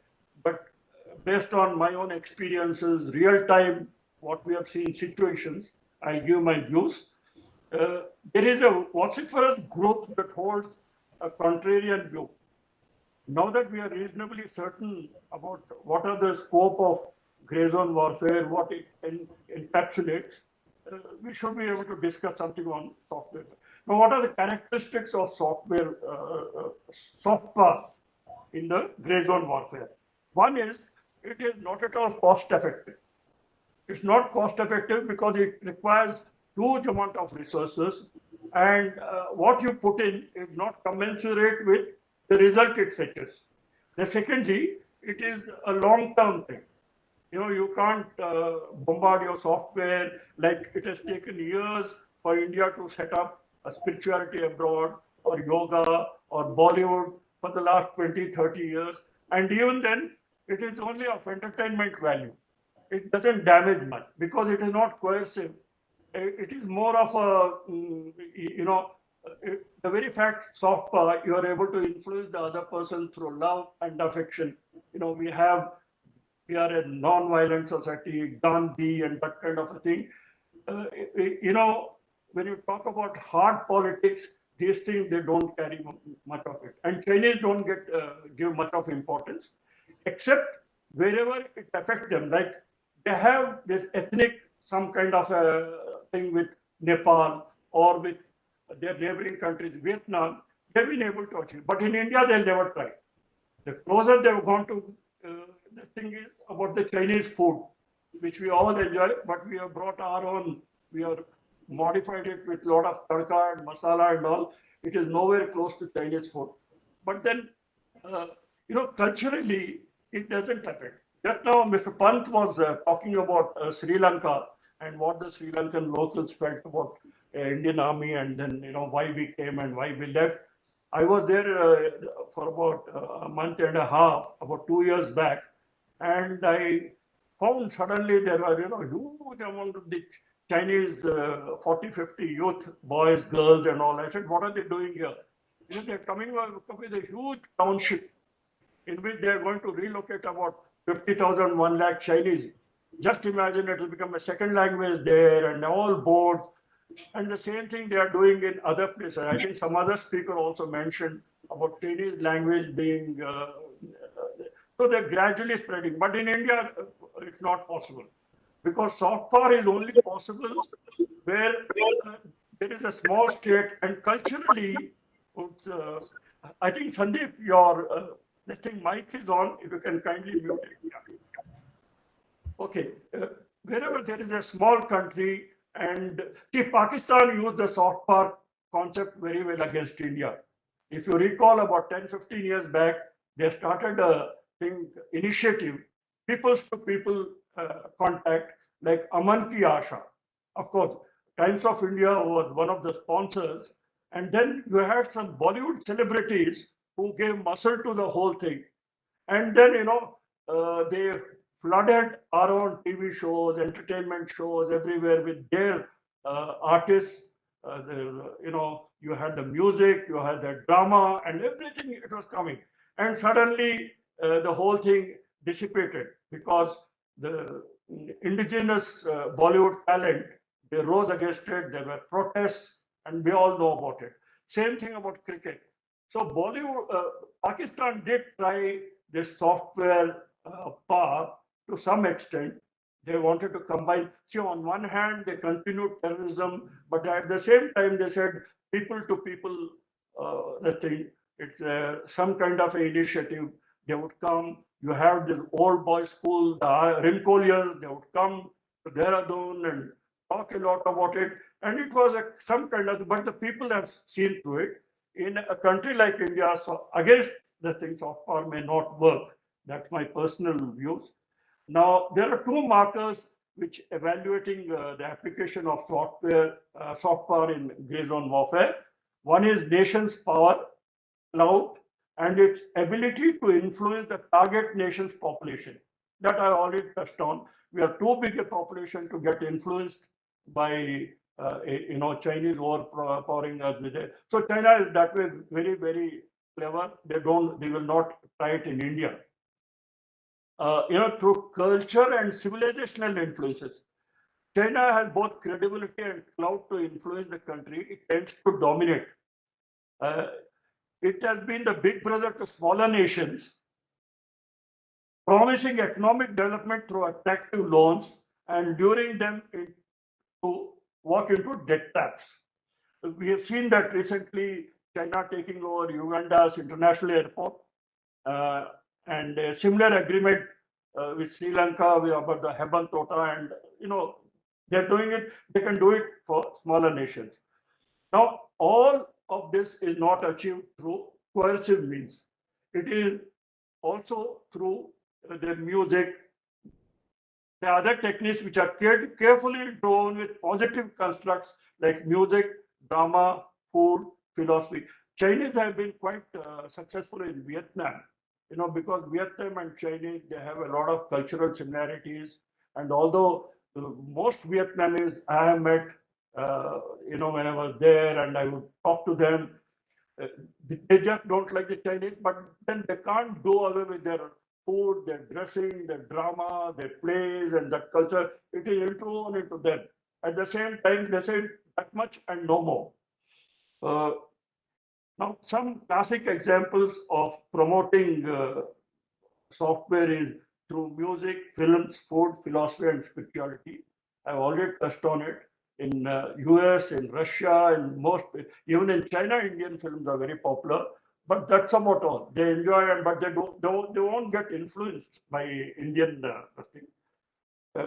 Other characteristics are it's very slow in giving results.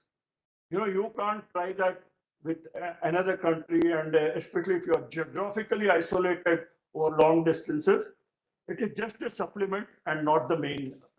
Now, if you see these, one of the reasons is India is highly prone to, or I would say, India is very vulnerable and an ideal candidate for practicing gray zone warfare for the simple reason that we are a very liberal sort of democracy, and we have a judiciary which is often accused of being overreaching. Recently, a couple of years back, we had this Rohingya 40,000 people who had to be deported, and the government of India had taken a decision, they all will be deported, and suddenly Supreme Court said you can't do that. Now, I don't know, I'm not a legal expert, but as an Indian, I think it is purely an executive domain wherein same thing about we have a couple of months back, the NDA being open to girls. I'm not at all open, I'm not at all against women being in the thing, but then if the army and the government has taken a decision for courts to overrule, that's a point for everybody to think. So people do take advantage of this very liberal kind of a judiciary that exists in our thing. Then we have, of course, the uncontrolled media. In media, we need media. Media is a must, because I have seen I participated in the 71 war, and at that time we had, except for Doordarshan did not exist. We had only some press people coming here and there. But today the media have got more than 1,200 channels. But it has become an uncontrolled media. They are the only sort of agency which has no boss. Everybody has got a boss, judiciary and this media.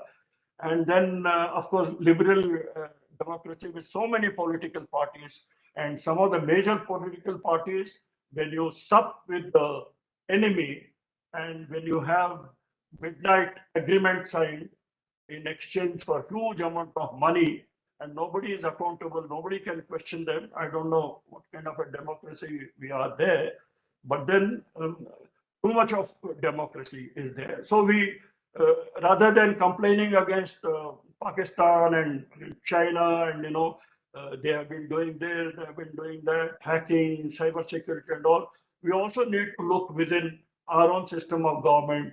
Either a need, either a thing for, the calling for reforms in every aspect. There has to be some regulatory mechanism. Media has got its own regulatory, but that failed miserably. They don't listen to themselves.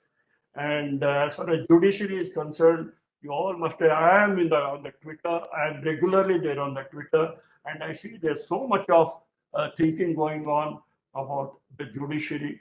I think a time will come when people will become more aware on this. And we also had leading politicians from one of the political party I was just talking. He went over to Pakistan and he said how this government can be overthrown.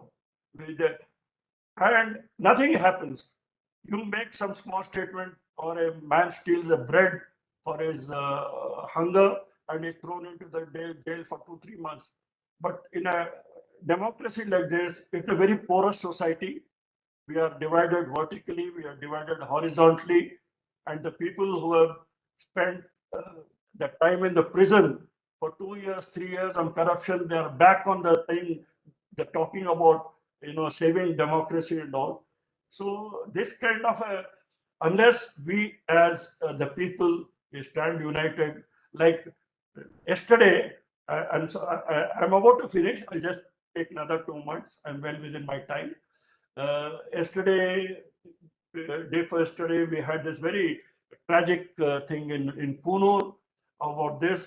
But it was heartening to see some of those who have seen those small little, the videos put out about the people of Tamil Nadu. I mean, people in the small towns and villages cheering, weeping, crying, wailing women. And, I never seen this.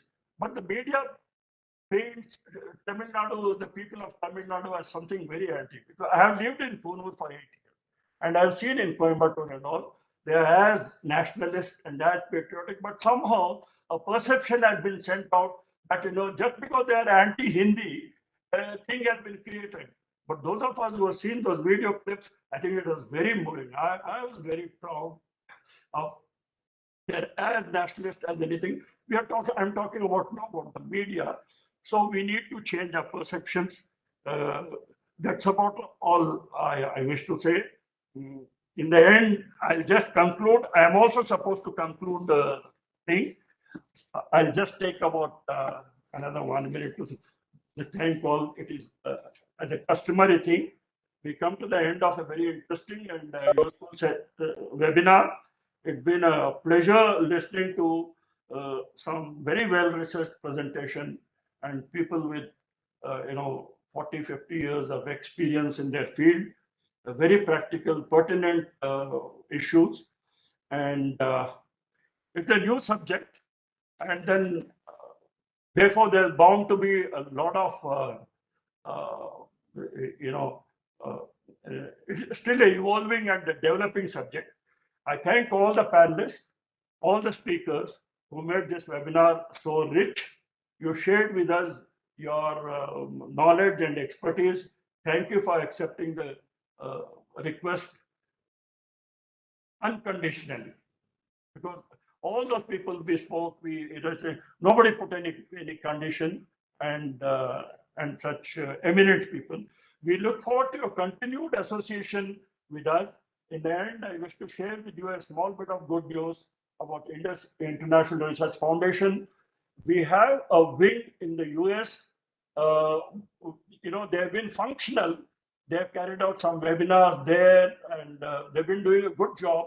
But now they have official recognition from the local registration office.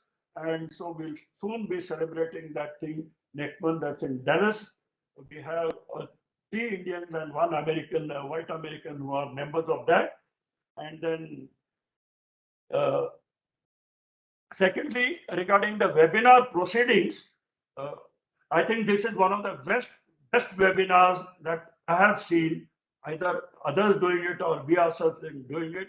We'll put in all these papers, put together, make some proceedings, and it will be there for distribution. We'll send it across to all those people who are panelists. It will come out as a book. I'll request you to kindly share whatever the information you have, you put it out in your presentation. If it is not asking for too much, because it will come out in the form of proceedings, and this is one of the very few proceedings people will look for. Then we'll share it. We'll bring out a paper on this and share it with the lawmakers. Thank you very much, ladies and gentlemen. It's been a great, great event. And but for you, it would not have happened. Lastly, to my team, particularly Colonel Madhavan and all the others who put in burned their midnight oil and who helped me in making this. My own contribution was very little. I just inaugurated it and just closing it. Thank you. Namaskar. Thank you very much, President Sir. And I just say for the last time, does any of the panelists, audience want to make any statement? Do you have any questions to ask? Anything to add? Well, if there are no questions, I'd make a couple of statements that Sir talked about soft power, and the latest integrated defense review described the United Kingdom as being a soft power superpower, whatever this may mean. And perhaps they talk about, maybe talking about the English language, the game of cricket, certain TV programs like Yes Minister, which are watched across the world. And of course, I'd say regarding India and soft power, through decades of India being a Soviet client state, chess and gymnastics, which are two key games in the Soviet Union, never took off in India. Well, that's about it. So finally, I'd offer my thanks to the speakers, the panelists, the audience. And if I give a brief overview of what the last 2 days have had, may I start by saying the first talk today was by General Balla, who gave an overview of the concept of gray zone warfare, starting with mythology and medieval history. Then he talked about the weakness of the international organizations, neo-colonial exploitation by China, the Indian response, and of course, how the military has to cope with kinetic and non-kinetic wars, the role of staff colleges, the military options, and also the economic choices, and the need for internal unity and diversity for India. General Krishnan talked about or gave an overview of grey zone and about it being more outside the services than within the services, and about about even global thought leaders like universities getting financial support from rogue states. Then the challenges, particularly in a democratic system, was a very important point, sir. And General Dushyant Singh talked about Chanakya and about how grey zone has spread into multi-domain like cyber, AI, digital, and space, about the need for governance structures. And he did talk about the need for an interagency, but there is already perhaps a Ministry of IT in India that could take on the role, drawing on from what General Dushyant Singh sir said. And General Shankar, in his chair's address, talked about the various forms of grey zone warfare and multi-domain, including dark domains, and how states, MNCs, and NGOs are all involved. There are hard and soft power domains. Ambassador Trigunite mentioned that India, notwithstanding being the largest democracy and economy, isn't able to leverage its power, and China is able to use soft power, including in the Northeast. And the US, while it controls the world financial systems, has a leverage on international financial system and sanctions. And that, of course, the US is withdrawing from international organizations, and China is also using wolf warrior diplomacy and is using the Mandarin language to spread its power. And of course, he mentioned quite rightly that think tanks don't have proper funding. And Mr. Naik gave a very important overview of print media, of the three kinds of social media, broadcast and print media, and their roles in grey zone warfare. Mr. Pant talked about theories of warfare, going into international relations theories, and talked about the war of narratives in economic aspect. And finally, Colonel Chenji talked about soft power and about how India has governance challenges too in facing grey zone warfare. And with that, I'd once again thank all the co-organizers, Colonel Chenji, Group Captain Mehta, Colonel Madhavan, and all Brigadier Sandeep. And I thank all the panelists who've spoken and all the chairs who've chaired the sessions and all the audience who've been present. And with that, if there's nothing further to add, I declare this webinar of 2 days and the proceedings closed. Thank you very much. Jai Hind.